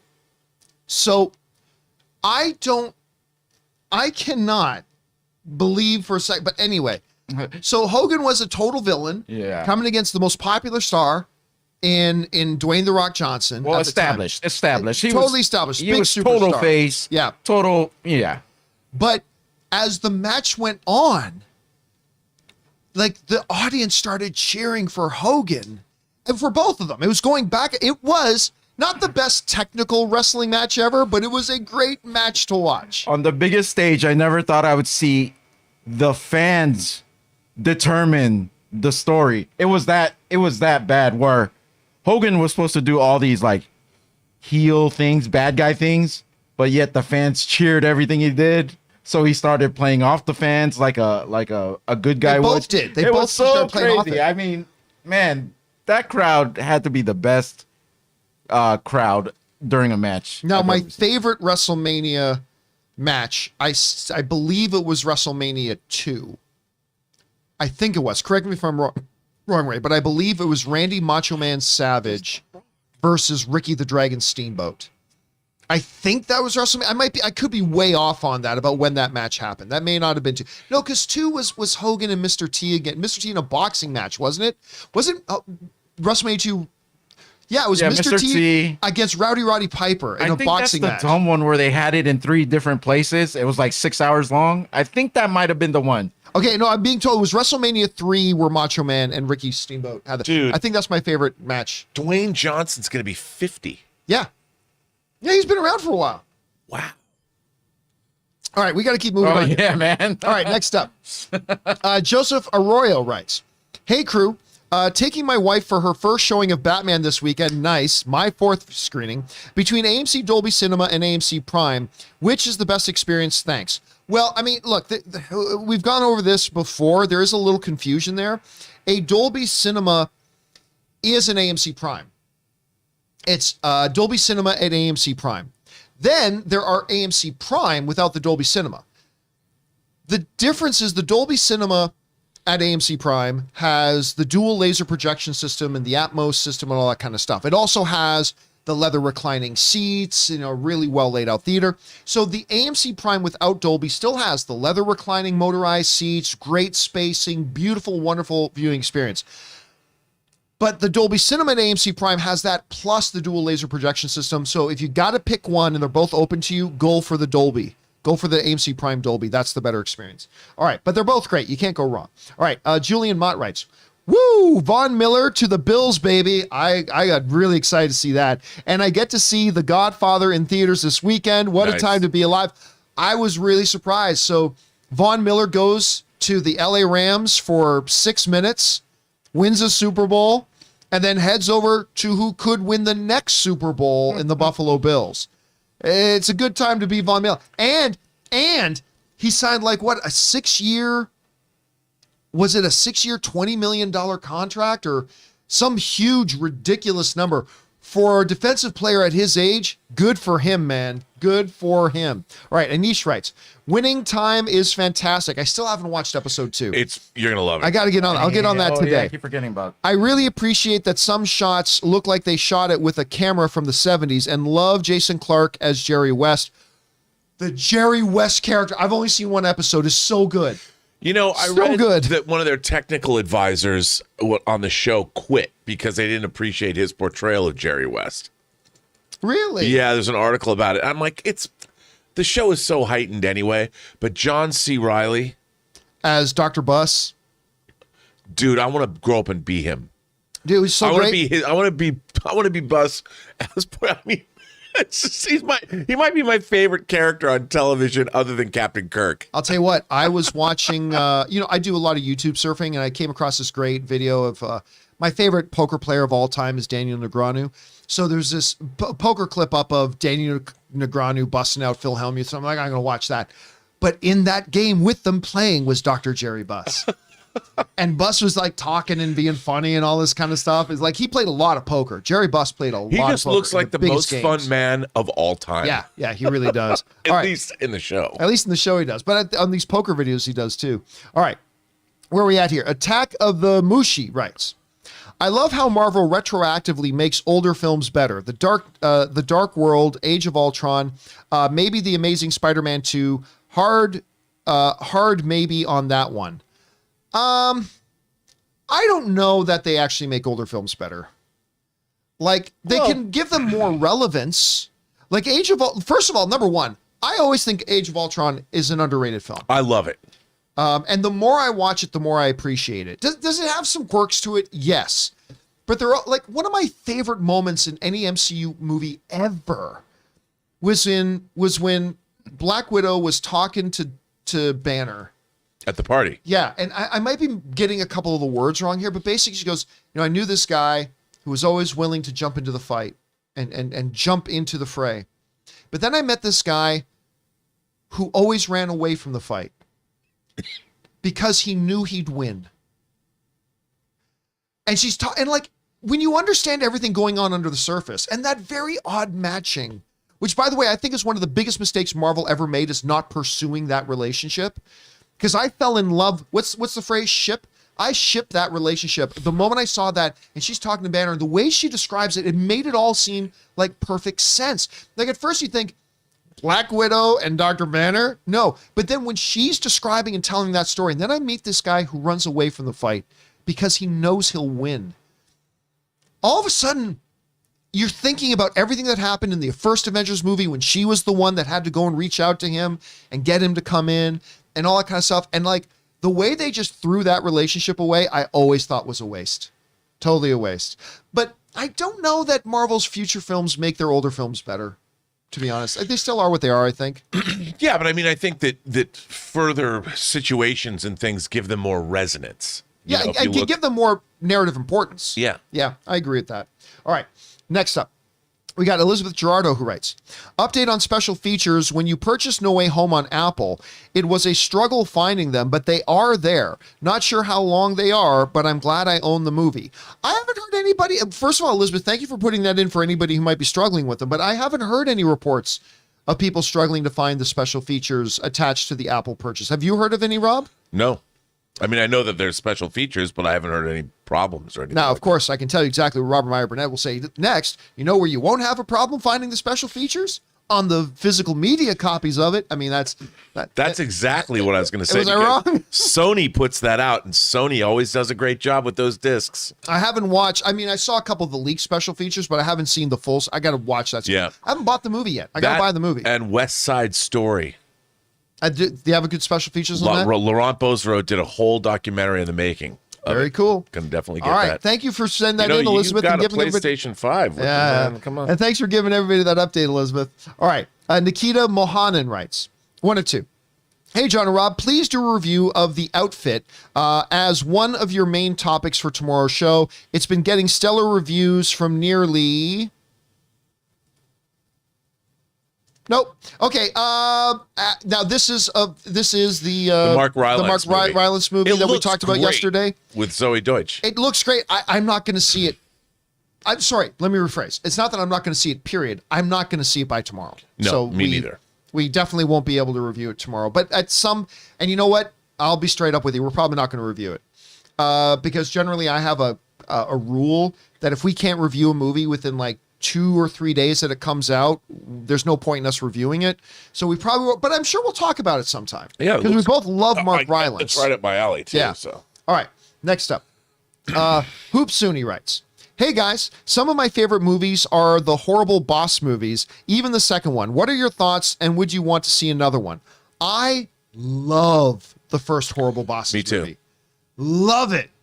I remember I got to get together with the 3 leads, the 3 guys in Vegas. I got to get together with them, sit down, chatted with them for a while. I love that movie. Number 2, not so much. It reminded me a lot of, like, I don't know why great comedies have a really hard time with their sequel.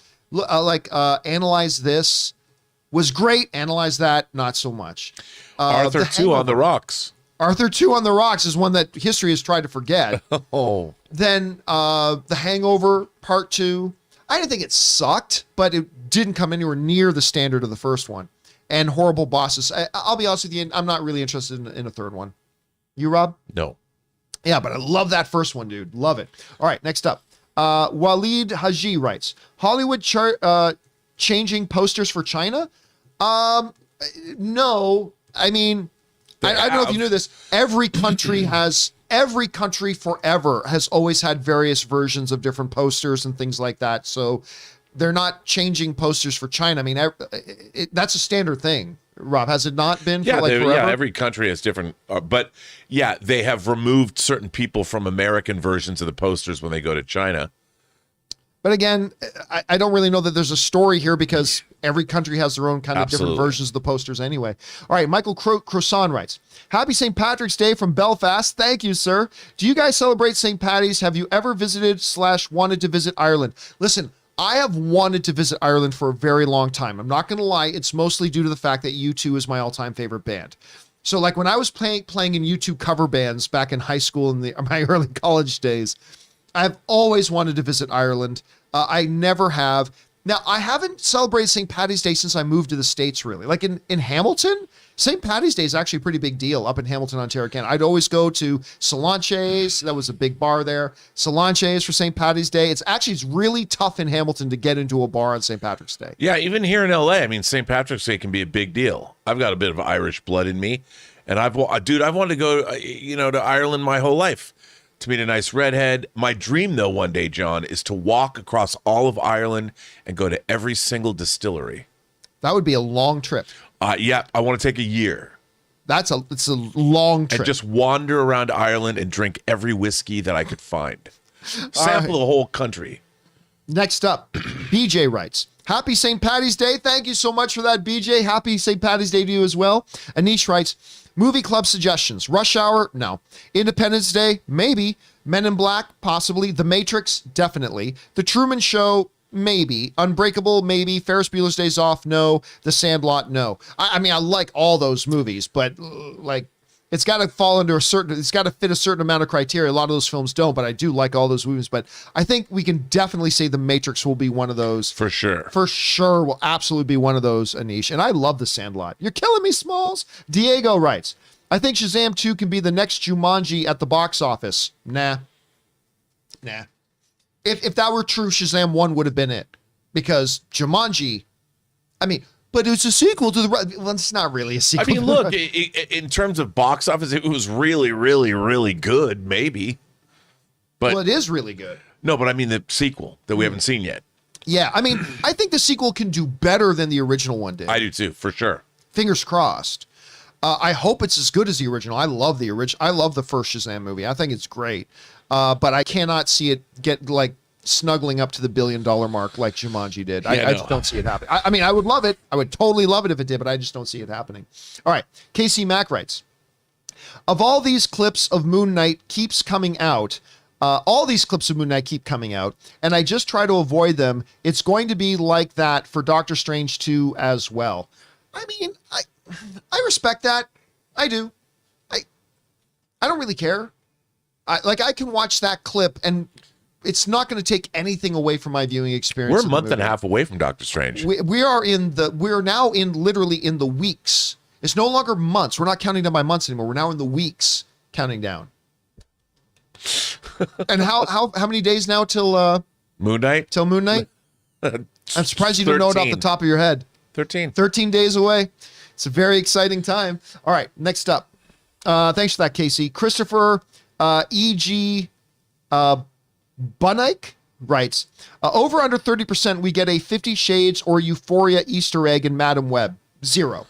Yeah, no, I just don't. That's not a Marvel thing or a Marvel property, and they generally don't do that in their movies at all, right? Like we never got a Sherlock Holmes, as far as I know, as far as I recognize, we never got a Sherlock Holmes Easter egg in Doctor Strange.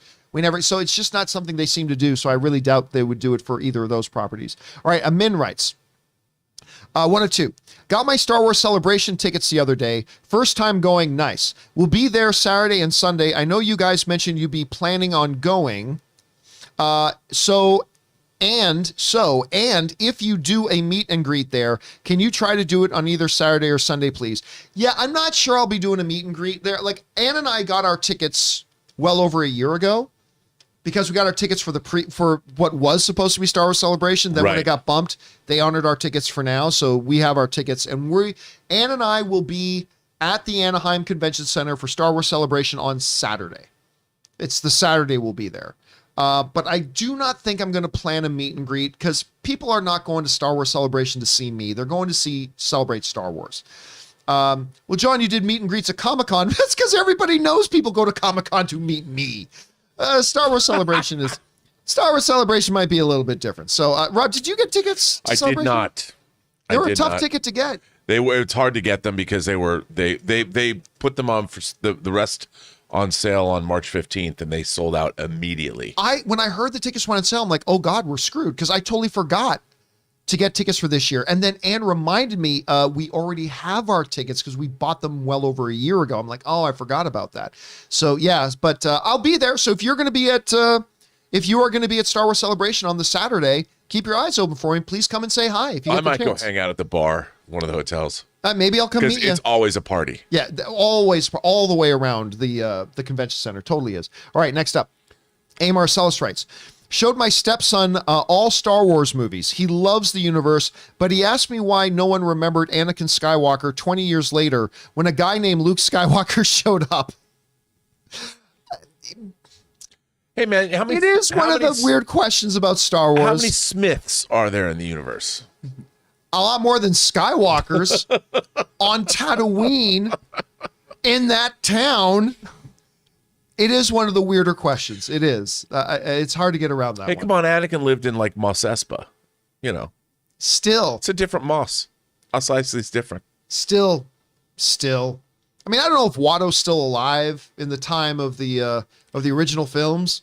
Skywalker. Why have I heard that name? Yeah, I think. It's a big thing. All right. Next up, Taki75 writes, Batman was meh for me. The dark, drab, humorless superhero movies aren't my cup of tea. I saw it with a friend who dozed off after 1 hour. And listen, that's the key, what you said right there, Taki. It's not for everybody. Like, when you make a movie that is as stylized as this one is, in as much as that's going to appeal a lot to certain people, it means you're moving away from appealing to other people. No film is for everybody, and The Batman is definitely not for everybody. I mean, that's one of the first things we said when we came out of the movie the first time was like, man, we loved it, but it's not for everybody. And so, yeah, I'm not surprised to hear that at all, Taki, and there's nothing wrong with that, dude. It's not a movie for everybody, and guess what? No movie is for everybody. So if it didn't work for you, no problem. All right, Tim Platt writes, Love Guru did to Mike Myers what Misha Tate and Amanda Nunes did to Ronda Rousey.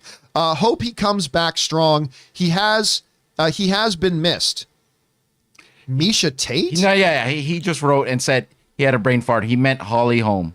Okay, Holly Holm. I was gonna say, she beat up Misha Tate a couple of times. I'm like, Misha Tate? Yeah. I mean, look, honestly, Ronda Rousey, as great as Amanda Nunes is, and she is great, what Ronda Rousey did and the way she dominated that division, I'd say is even more impressive than what Amanda Nunes did. Because Amanda Nunes was in some wars. When Ronda Rousey was dominant, nobody touched her. Like, nobody came close. Like Ronda Rousey didn't have a Valentina Shevchenko who was he's right there step in step with the man. How much wrestling do the two of you actually watch? This isn't wrestling. This MMA. This is UFC. MMA, wrestling, UFC. I watch it all. I was going to say, you guys have an I thought I knew a lot about Star Trek, but the two of you have an encyclopedic knowledge of MMA, wrestling, all of it. Well, Ray's the one with the encyclopedic knowledge of wrestling. Wow. But I mean, I just trained with I mean, like going back to when I first moved to LA, the very first thing I did when I moved into LA was Legends MMA had just opened up. And that was owned by the legendary mixed martial artist Bas Rutten and Captain America himself, and who became the oldest UFC champion in history. And I got to train there. And that was like when I first moved to LA, like well over a decade. I mean, I used to train in Hamilton, Ontario, yes, but so I got a little bit more serious with it when I moved to LA. But I have been, ever since I was living in Hamilton, me and my buddies, we started watching UFC at UFC 2 is when we started watching. And once we watched UFC 2, we got the VHS tape of UFC 1, got caught up, and then watched. So we watched it all the way through the era of Hoist Gracie and Ken Shamrock and all these guys who came in when there were no weight classes, when there were no rules. And then we watched the sport evolve and stuff like that. So yeah, I watch everything when it comes to MMA. Everything when it comes to MMA. Anyway, next up, we've got, that was Tim. Cash writes, "Hey, John and crew, happy St. Patrick's Day. In honor of the holiday, I was wondering if you guys had any St. Patrick's Day themed movie recommendations. I don't know off the top of my head. Do you have any recommendations for stuff like that?" Well, anything to do with the Boston mob, The Departed. That's my St. Patrick's Day recommendation, The Departed. Or maybe watch a movie from Ireland, like something like, I don't know, The Field or My Left Foot or In the Name of the Father. Oh, My Left Foot's a good one. My Left Foot's a really good one. Okay, let's see. We move on. Next up, hold on a second. I'm just trying to bring something up here. There we go. Next up, we have, where are we? We already did them in. Okay, Purple Queen writes, "Hey, John, are you and Ann going to do more vlogs? You guys make a cute couple." It's funny. I was just going through some of the old, because we started for a bit. We did 3 John and Ann vlogs, and they were really fun, and they got decent views. I just ran out of time doing it because Ann is also extremely busy.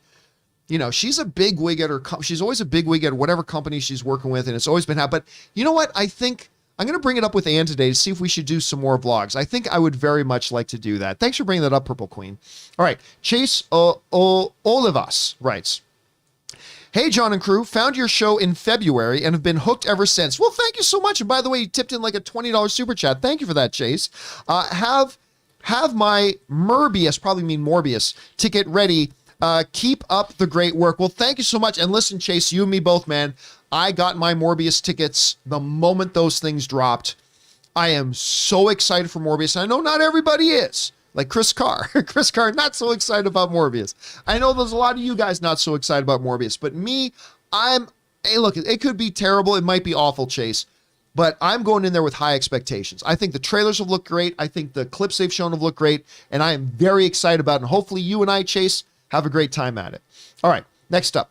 Mr. Hank Dunn writes, "Would you erase the Batman to get Affleck's Batman movie?" I would, even though I love the Batman. Yes. Now, fortunately, we live in a world where we don't have to do that. Right. And I loved the Batman. I loved that movie. But y'all know how I feel about Ben Affleck as Batman. He's my guy. And so, yes, as much as it pains me, if I could hit a button to erase the Batman and exchange I get the Ben Affleck Batman movie, I think I'd probably press the button. I don't know, Rob, what about you? Would you hit that button? Dude, if I could see Slade Wilson as Deathstroke the Terminator take on Ben Affleck's Batman, I would erase the Batman tomorrow, the next day, and every other day of the week. Yeah. And again, that does not take away at all from how much we love this movie. No, I wanted to see Batman versus Slade Wilson so bad. Now I can see it on my action figure shelf, but it's not the same. Nope, not the same. All right. Same. Next up, we got Hans, who writes, hey guys, what are the odds that Brie Larson's Captain Marvel shows up at the end of Ms. Marvel, either in the episode and post credits? Listen, I don't like saying this because nothing is guaranteed. I'll say 100%. 100%. 100%. Yeah, I mean, come on. 100%. There's no doubt, right? There's absolutely no doubt. What do you got there? I'm just showing. What does Master Chief have to do? I said 100%. No. Yeah, 100%. Yeah, I mean, because number one, Captain Marvel is Kamala's hero. Number two, Kamala's going to be in the Marvels. I can't see any possibility that Carol Danvers doesn't show up. I see no possibility that she doesn't show up. Rob, what about you? 100%. Yeah. Yeah, no doubts. All right. Next up, we've got Colin Z, who writes, I pay Netflix $20 for 4 simultaneous streams. It shouldn't matter if the streams are outside my house as long as it doesn't violate the limit. Wrong, Collins, because it specifies in the user agreement that it is in the house. That is the deal. That's specifically what the deal is. That's what you signed up for. You can't say what somebody else should or should not do with their stuff. You and I have no right to do that. It doesn't matter if you pay $100 a month for Netflix. It's your choice to sign up for the service. It's my choice to sign up for the service. And if the user agreement says you get to stream it up to, first of all, that's incredibly great of them, because a lot of, they could easily say your account can only stream once at a time. The very fact that they say in your household, you can have 4 different people in your house streaming from it at the same time in 4 different rooms in your house, that's great. That is great of them to do. But it specifies in the user agreement in your household. That's what you signed up for. That's what I signed up for.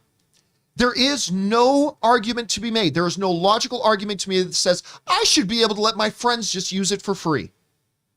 I should be able to take what belongs to Netflix and let other people take it for free. I should be able to give away Netflix's stuff. No. So I get what you're saying, Collins, that yes, in the agreement, it says I can stream up to 4 devices in my household, but you can't point out one and then just ignore the other. That's always been a part of the agreement. That's the deal. You get our service and everybody in your house gets to use it. Up to 4 people can use it at the same time. For one price. But it's got to be in your household. You can't just be giving it away to other people, because in doing that, you are stealing our customers. You're stealing from us. There's just no other way around it. I don't know, Rob. How would you respond? You said it exactly right. I mean, but this is the problem. We now live in a modern age where if you don't have something that's tangible that you can hold in your hands, files are all digital. You're streaming something from the ether. I think there's a perception that it's not real, that somehow it's a file, it's just a stream from somewhere, but it isn't. I mean, somebody had to make those movies. Somebody had to make those documentaries and all those shows that we all love, and they have to be paid for. That's the thing. Look, when something, and I'm going to go back and use John Schnepp as an example because you brought him up earlier. When somebody makes something with the intention of selling it for sale so they can make money. And hopefully then use that money to make something else. But when somebody makes something with the intention of it being for sale, and you take that something and give it and let other people have access to it for free, you are stealing from that person. I remember John Schnepp telling us about that, he made his movie, Death of Superman Lives, What Happened? And he would say with sadness in his eyes, these guys would come up to me at conventions, whatever, say, "Oh man, I torrented your movie, man. It was so great." Do you realize, Schnepp would say, that you ruined me? They come up to me saying as if it's some good thing, I should be grateful that they torrented my movie. But all you guys who pirated John Schnepp's movie, you came this close to ruining him.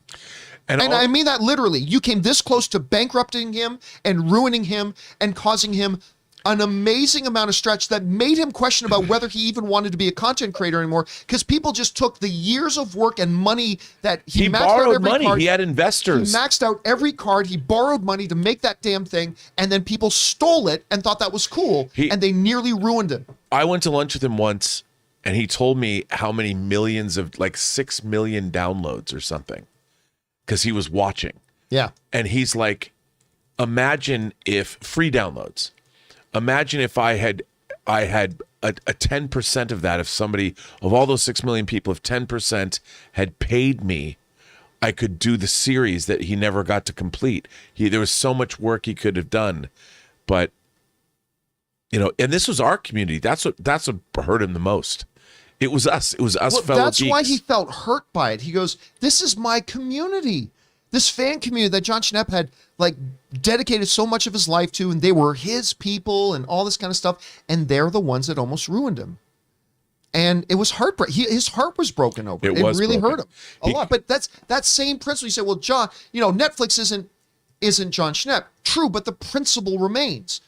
When you make something with the intention that I am creating this so I can offer it to people for sale, and you find a way to usurp that and either take it for free or give it away to other people for free, you are stealing from that person or that organization.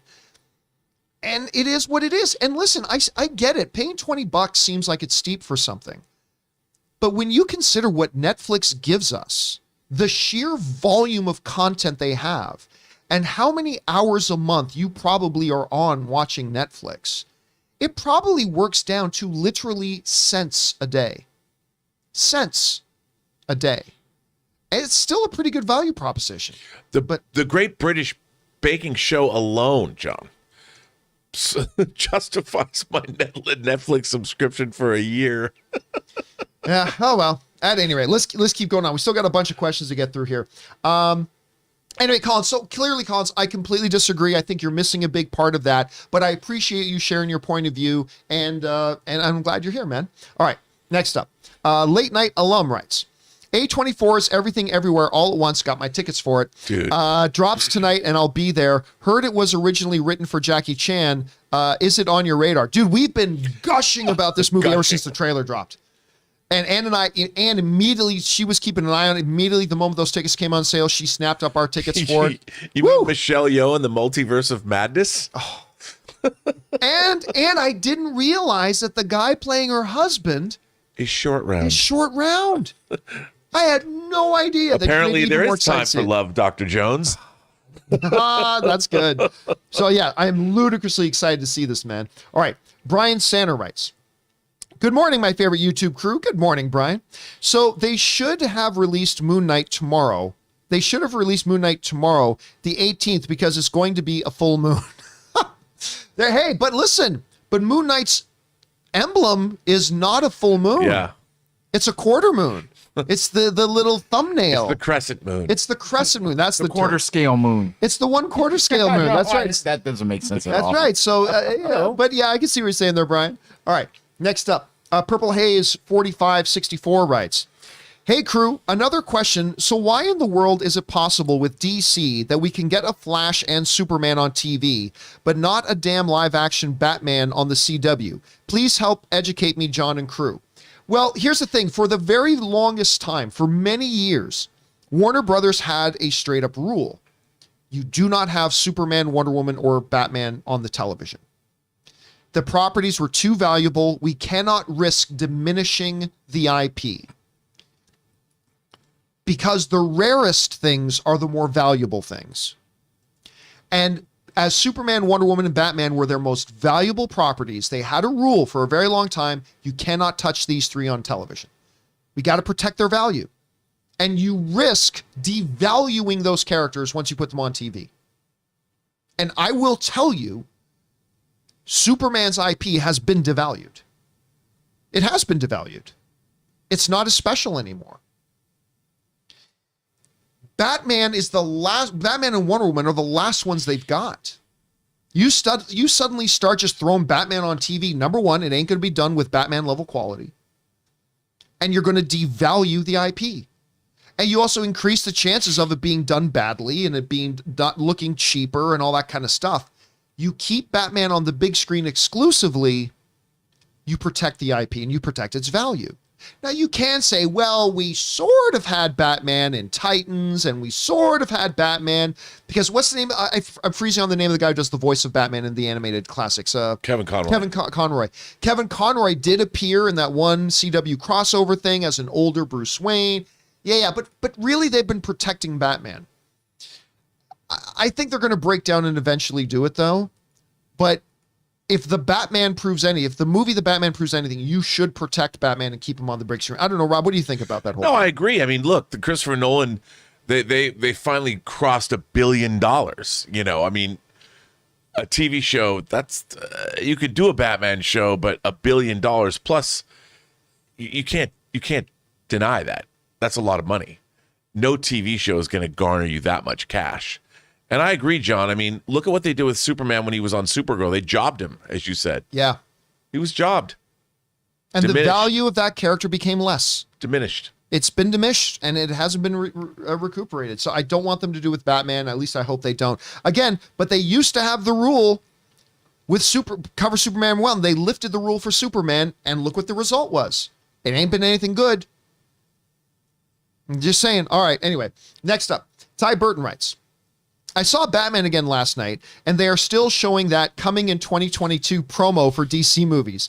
Actually, they played it twice in a row before the movie, on top of the half hour of previews. Yeah, they got to fix that. Because obviously, for those of you who've seen the Batman, you know the promo they made for the Batman, Flash, Aquaman, and Black. Did I ever say Black Adam? And Black Adam. That's the fourth one. So there's 4 coming in 2022. 3 of them ain't coming in 2022 anymore. So they do got to fix that. But they still want to promote those movies. But it is funny, Ty, that you're still seeing that in the theater. Thanks for writing that in, man. Let's see. Oh, there's part 2 of Nikita. That came in like way later. But anyway, to everyone with some calling it well-crafted, smart but subdued, not period gangster thriller with some Hitchcock-inspired. Oh, I think he's talking about outfit. Right, the outfit. Yeah, again. We're both very excited, Nikita, to see the outfit. Again, we love the casting of it, but we're probably not going to do a full review of it, but we'll probably chat about it sometime in some way. All right. Elizabeth Gerardo writes, in what order do we need to watch the Star Wars movie series for Kenobi? 4, 5, 6, 1, 2, 3, 7, 8, 9. You only need to watch the original trilogy and you're fine. Just watch the original trilogy. That's come on, always, come on. You have to watch. It probably would be beneficial to watch Attack of the Clones and Sith. To watch the least offensive of the prequels, which is Revenge of the Sith. That's the one prequel that has got some things going for it. No. Anyway, that's the one thing that's got some things going for it. That's not one of them. But I would say just you're good if you just watch the original trilogy and then watch Revenge of the Sith. I think then you're totally set up for what you need. Like some would say, well, the Inquisitors are then introduced in Rebels. And I like Rebels very much, but I don't think you need to watch Rebels in order to watch this. So I think you're going to be okay. I think you'd be okay just watch the original trilogy and then that one. That's my guess at any rate. All right. Jerome writes, what shows have you finished lately? TV shows are just a jumble to me. The Expanse. Yeah, The Expanse. Yeah. Season 4 of Star Trek Discovery. Finished. What else I finish? I can't remember what I finished. What have we finished or what are we watching? What have we finished? Oh, no. Everything. Because I know I just finished a couple, but everything just blurs together for me. I finished nothing. Yellowstone, but that wasn't exactly recently. But it's coming back. But I caught up on Yellowstone. I caught up. 1883. I did. Yeah, Invasion. I finished Invasion. Woo! You, wait a minute. You who sleep through everything, you watched all of Invasion? Oh yeah, and also For All Mankind, season 1 and 2. Well, yeah, the season 2. But dude, Invasion, Space and Aliens, baby. Space and Aliens. That was even I, who can sit through Tarkovsky movies and love them. Invasion was what? I thought it was good. All right, we need to keep going here, guys. Next up, Patrick Conway writes, I have no idea what that says. What's your favorite Irish film? I mean, Belfast is awesome. Belfast is awesome. I don't know what qualifies as an Irish film. I couldn't tell you. Like, somebody asked me that once, like, hey, what's your favorite like UK film? And it's like, well, I know movies that take place in the UK, but I don't know what is considered a UK film. All I know is I recently, not so recent, but I saw Belfast a while ago, and I love Belfast. You got an answer for that, Rob? I was thinking about it in The Name of the Father because people were asking about. But isn't that a Hollywood produced film? I'll tell you what my favorite Irish movie is lately. Sing Street. Sing Street is great. Sing Street and Once. Go for that double bill, man. You want to feel good about life? Sing Street. Learn the riddle of the model. There you go. Both amazing. I still prefer Belfast over those, but those are both amazing. Dude, Sing Street. Sing Street's really great. All right, Fifi writes, hey team, what are your thoughts on Disney trying to purchase anime like My Hero Academia for Disney Plus? Is adding anime to Disney a good investment? Are you saying theoretically should they do that, or is Disney actually trying to purchase My Hero Academia? I mean, they brought Miyazaki's movies like Princess Mononoke and Howl's Moving Castle. You know, they brought and they did the American animation dialogue tracks for those, and my guess is they don't need it. No, they don't need it. I think it would be cool just to have a different section. Like, they want to expand their library so more people can find something to watch. I think it's a good idea, even if they just get the good ones. Also, Aren't there it's an other services? endorsement. Isn't there other services that already kind of have the market cornered on with that content? So you'd be trying to introduce this new thing, but it's going to be but you'd automatically be adding a new thing that is inferior to another thing that's already out there. But let's say Disney Plus is the only place that has My Hero Academia, and it's taken off all the other things. Yeah. Also, I mean, there's value to that. it's kind of an approve. Like if Disney deems this animated show worthy, of buying. it's like an endorsement. Like, Yeah. and that's why they put out the Miyazaki stuff. I mean, I would love to see that. As long as they don't touch the animes and let them keep doing what they're doing, like don't interfere with the making of them or the style or whatever, then I'm fine with that. You know we're talking about Disney, right? I know, which is what would be the scary part. All right, next up.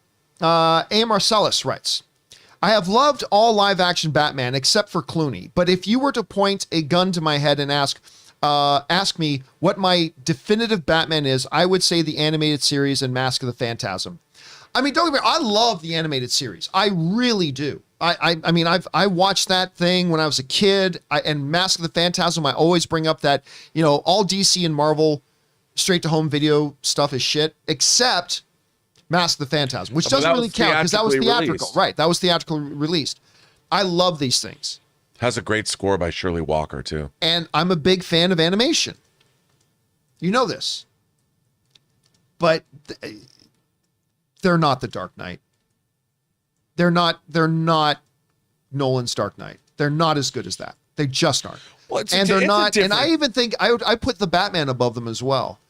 I mean, it's very different. It's a very different Batman in those things. But I mean, I think like the Dark Knight, obviously the Batman, I think these are just in a different league. But that's just me. Yeah, but it's also a different medium. It's hard to compare and contrast. Yeah, it is. But I mean, look, the Batman animated series is groundbreaking. It's terrific. And Mask of the Phantasm is an adjunct of that. It's great stuff. All right, next up. We've got Gary Madigan, who writes, happy St. Patrick's Day, guys. Thank you so much, Gary, and happy St. Patrick's Day to you. Remember Bulldog writes, have you seen a new clip for Moon Knight? It truly gives me horror vibes. And yes, we did. We talked about that off the top. The cinematography is gorgeous. It's beautiful. It's dark yet vibrant at the same time, and just get a little horror glimpses in there. It looked really good, Remmer. Rachel Knight Online writes, when Spider-Man Homecoming proved to be a success for both Sony and Disney, why didn't Universal try to get a similar deal done for Hulk movies? Because two things. Disney isn't interested in it. Disney's not interested. Look, they had to make a deal with Sony. That was it. Spider-Man is arguably the most popular Marvel character. Right? I mean, maybe that's not even arguably. Maybe it's just definitive. Spider-Man is Marvel's most popular character, period. And if they wanted to use him, they had to make a deal with Sony. There was no way around it. But they don't want to have that deal again with anybody. They do not want to be in a position where they only have some of the rights, or they can only do some of the things, or they have to let somebody else be the distributor, because that means you're giving up most of the money. Yeah, absolutely not. And Hulk is not, while he's one of my favorites, he's not Spider-Man level popular, so they don't have to. And Disney has made it very clear. They don't want to enter into a deal again where somebody else gets to be the distributor. They don't want that. They've got it with Sony because they have to. But they don't have to with Hulk, and they don't have to, because they're using Hulk a lot in the MCU, and they don't need him to have standalone films. They did standalone films with Hulk, and neither of them ended up being all that successful. So it's not about why doesn't Universal, it's about why doesn't Disney, and that's why Disney doesn't. Universal is more than happy to make a deal with Marvel. Say, yeah. Let's, you make those Hulk standalone movies, and we're the distributor, because they have the distribution rights to the title. Let's go. It's Disney saying, no, we don't want to do that. And Universal's like, well, tough. We're going to hold on to the rights. It doesn't cost us anything. We have the rights forever until you make us an absolute offer we cannot refuse, which is a number that's bigger than Marvel is willing to spend. So yeah, the question is not, why doesn't Universal make a deal? Universal's more than happy to distribute a Disney-made Hulk movie. Yep. It's that Disney doesn't want to make a Hulk movie if it means another company gets to distribute. And for Universal, they have no reason to give it up. Well, why doesn't Universal just give it back to Sony? Or why don't they just give it back to Disney? If you were holding something of great value, would you just give it to somebody for what you think is lesser value? It ain't show friends, John. What is it, Rob? It's show business. It's show business. That's what Bob Sugar said, Jerry Maguire. It ain't show friends, it's show business. So yes, the question is not why doesn't Universal, the question is why doesn't Disney, and that's why Disney doesn't. So who knows when they're going to break that stalemate. All right, but I still haven't found what I'm looking for. One of the greatest songs of all time. Have you seen Jonah Hill's movie mid-90s? I did. I thought Jonah Hill did a great job directing that movie and would love to see him direct another film. Yeah, he directed this week's Winning Time. I didn't know that. Yeah. Did he really? Yeah. Good for him. I know. And it makes sense because of, Adam McKay and that, but he directed this week's Winning Time. He did a heck of a job too. Yeah, he could be. And it's funny because we just watched Django Unchained and seen Django, like the way Jonah Hill has been able to evolve his career, because he was just, and listen, this is just the way the industry looked at him. Oh, the fat, funny guy who you could use for a joke here and there and something for a while, right? He has become a multi-Oscar nominated actor, director, producer. I mean, he has really made an incredible career and it's only getting bigger. And the people he's worked with too. He's worked his way up. Scorsese's right there. He's incredible in Wolf of Wall Street. Yeah, and he got an Academy Award nomination for that. And he was incredible in Moneyball. Oh, which he also got an Academy Award nomination for. So good. That movie's great. Yeah, I love Moneyball. All right, next up. Pablo Zuinga writes, following up on Sony versus Blackmagic cameras, the new Sony cameras don't have record limits. These ones don't either. Most don't. A7 IV, A7S3, and on the cheaper side, the A7C. You can even put them on crop mode HD so it fits your current APS-C lenses. Yes, but record limit isn't the problem. The problem with these Sony cameras is overheating. Because I have all Sony A-series cameras in here, and they all overheat if I don't turn the fan on.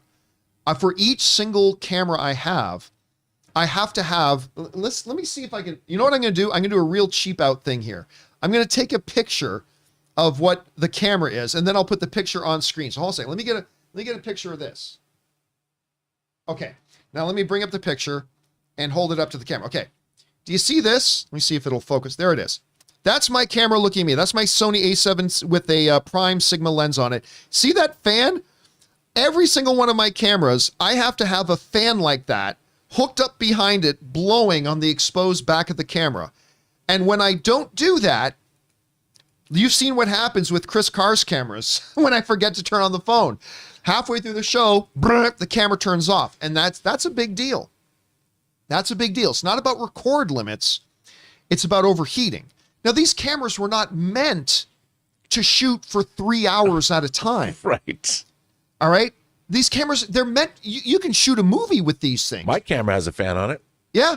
You can shoot a movie with these things. But you're shooting, 5 minutes at a time, 30 seconds at a time. They're not built to be shooting for 3 hours. You know what are? Camcorders. Black magic ones are as well. So that to me is the big issue, is about cooling. And I'm just getting tired of having to connect a fan to all my cameras. But they look great and they work great. It's just, if we move into a new studio, I may look for another option. So that's my rationale behind that. Okay. Thanks for writing that in, Pablo. Next up.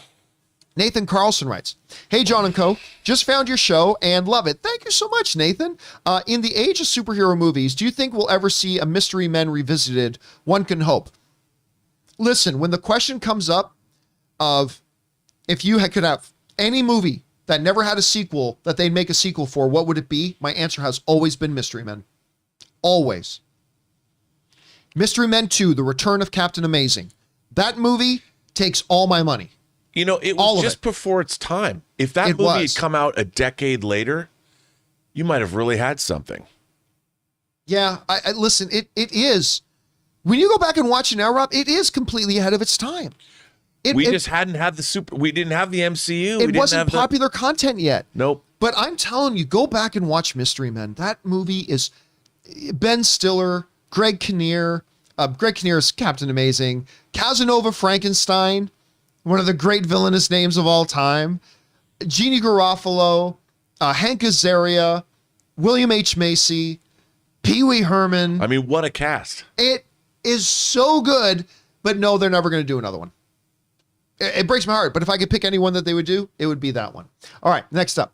Amin writes, percentage chance we see/hear about each of the characters in the Obi-Wan show: Qui-Gon, Ahsoka, Yoda, the Emperor, Fallen Order. 0 from Fallen Order. Qui-Gon, I think there's a 50% chance of that. Ahsoka, 0. Yoda, 50%, because I think we're going to see, I think we will see some stuff there. The Emperor, no. I think Vader, but not obviously Vader. But I don't think we'll see the Emperor. Do you think Kenobi will go to Dagobah? What's that? Do you think Kenobi will go to Dagobah? No. I think that's a great idea, but I don't think they will. What out of all those characters they mentioned, which one do you think has the biggest chance? Yoda. More than Qui-Gon. Yeah. A mention or C? C. Yoda. See, I still think it's Qui-Gon, because at the end of Revenge of the Sith, like, he says, you're going to go off, and training I have for you, because I've been in communication from beyond with your former master, Qui-Gon. Could be, okay. And that to me leads me to think Qui-Gon is the most likely. Then how about both together? No, Force Ghost. Yoda's still alive. I know, but maybe together you'll see Force Ghost, Qui-Gon, and Yoda, and Obi-Wan. Well, I mean, in the cartoons, Yoda was able to project himself to talk to other characters across the galaxy. I don't know. I still think Qui-Gon. So I still don't think we're going to see Yoda. But who knows? It would be kind of cool to see. All right. Next up. Dacky Woods writes, when the mom?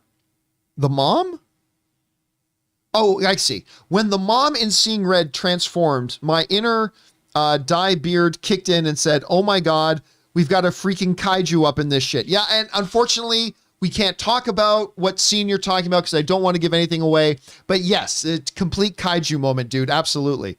Anime 38 writes, 1 of 2. Toby and Andrew are going to be in No Way Home. Sorry. 1 of 2. Us. Toby and Andrew are going to be in No Way Home. Campea, that only works in SNL and YouTube video shit. Wrong. Us. Daredevil and Kingpin are going to be... and he never got the second part in there. He just accidentally put in the first part of there. Yeah, listen, there was a time, and I've talked about this many times, there was a time when I thought there's no way you could do that. There's no way you can bring in Andrew Garfield thing. That is bullshit YouTube stuff. But they found a narrative way to make it work. And it wasn't until like a year before the movie came out that I started to say, you know what, now I can see it happening. Like with all the reports that we're hearing about going on, yeah, I believe this can happen. But it took up to just a year before the movie came out that I started to see things that way. Because for the longest time for me, it just seemed like a ridiculous notion. But they found a way to make it work. As far as Kingpin and Daredevil goes, about they can't come in. Well, I said that because that's what the facts at the time supported. The facts at the time when I said that were that Netflix owned those iterations and Disney cannot use them, period. And they're like, no, Disney's going to do it anyway. It's like, no, they can't, because the facts at that time were Netflix owned them. It wasn't a lease. It wasn't a temporary thing that was going to run out. They own that iteration of those characters, period. Now, facts changed when Netflix opted to sell them. And when Disney made them an offer they couldn't refuse to acquire. Now, once that happened, that changed the narrative and that changed the story. If you are an intelligent human being, you change your viewpoint if the facts change or new information comes to light. Or something else happens. Or something, Like, you know, but again, something else happened. That's when new information comes to light. So yeah, for the longest time I said, they cannot bring those iterations over, because at the time that was 100% fact. Well, dude, we It's used to say that there's no way that there was ever going to be a Snyder cut of Justice League, but when HBO Max was announced, Yeah, that's when we changed our minds. And I, for me, back in November of 2019, I said on my own show, I said, you know what? I used to think this was never going to happen, but if it is going to happen ever, now you've got somebody who will pay for it. Yeah, well, that was the key thing. Like when HBO Max took over, that's when you and I started to say, okay, now you can do it, and now it could be done. I thought they would just take it as it was and not finish it and just put it up on HBO Max, but HBO decided to spend $70 million, which got the chairman fired. And that was fired. also something we were saying, that it would cost, I said it was going to cost $100 million, and everyone was like, yeah, right, you know what you're talking about. I'm like, no, I do. Oh, no, because everybody's telling us, no, it was completely finished, right? And we kept telling people, no, it is not. It's not. There's he's just got this footage that he's edited footage together, but there is not a ready-to-be-released finished version of this film. And everybody kept saying, yes, there is. Yes, there is. And it's like, no, there's not. And there wasn't. But it wasn't but once HBO Max came into being, because it wasn't ever going to happen. There was never going to be a Snyder Cut release, ever. But then HBO Max came into existence. Well, and then it was like, well, okay, now there's an avenue that they could do it with. But the thing is, what people have to understand, it's not even just someone to pay for something. There has to be a revenue stream. Once you pay for it, how are you going to get your money back? Well, HBO Max and their new subscription service, like anything else, they need to feed that monster. And that was a great thing. That was good all the way around. And now I'm very happy to have my 4K Steelbook. Still lost them a lot of money. It still got the chairman of Warner Media fired for greenlighting it. But it is. But hey, they did make it. I'm happy to have it. They did make a better version of Justice League. And I'm getting a Nightmare Flash out of it.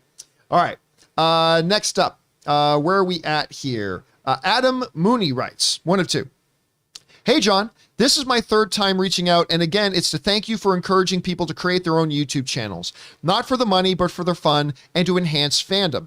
My reaction channel, Fan Pops, is not only monetized now, but the engagement is on another level, and I can't tell you how much it has enhanced my wife. Really? Oh, enhanced my wife and I's viewing. I see what that is saying. How has it enhanced your wife? I would say that's a good thing. It has. Keep reading, John. It has enhanced my wife and I's my viewing experience. Brownfield. Yeah. Well, first of all, good for you for starting your own YouTube. I keep telling I think all movie fans should create a blog, a podcast, or a YouTube channel.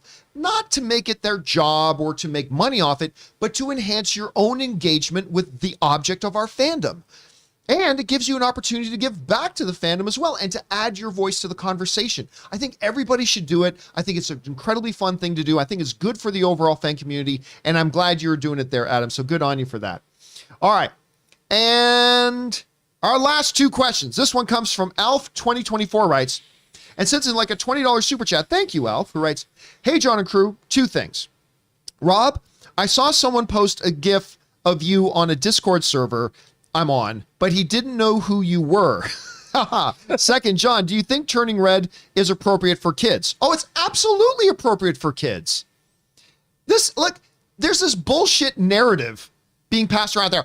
Well, turning red is for kids. Why? Because the little girl disobeys her parents. Have you watched any fucking Disney movie ever in your life? Have you watched any fucking Disney movie ever in your life? I would say to these people. Did you watch Little Mermaid? Did you watch Beauty and the Beast? How about Peter Pan? Did you watch Peter Pan? These movies are riddled with young people or children who disobey their parents. And guess what? That's real life. Yes, 100% yes, Turning Red is absolutely appropriate for kids. Absolutely 100%. Although, I gotta say, Alf, I know I'm dying to see whatever this GIF is. Yeah, I was like, I want to see this. What, you know, at least I'm gifable.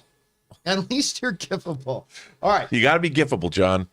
Let's see. And final one up is Tim Platt, who writes, you can't spell Tom Brady without Toby. Huh? From The Office. Look at his hashtag. God, no, Oh, God, please, no, God. I get it. Thank you, Ray. I'm glad Ray caught that. I didn't.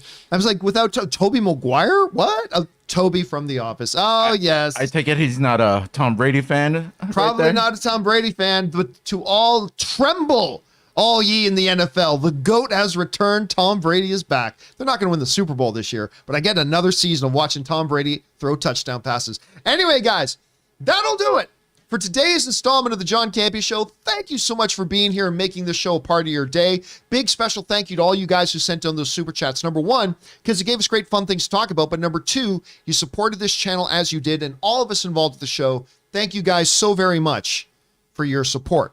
I want to thank the guy sitting right over here, Mr. Robert Meyer Burnett. Robert, where can people find you online? You can find me this afternoon on Mailbag on this channel. And you can also find me on Twitter on Burnett RM or Instagram at Robert RM Burnett, my own YouTube channel, The Burnett Work, if I ever get it back working again.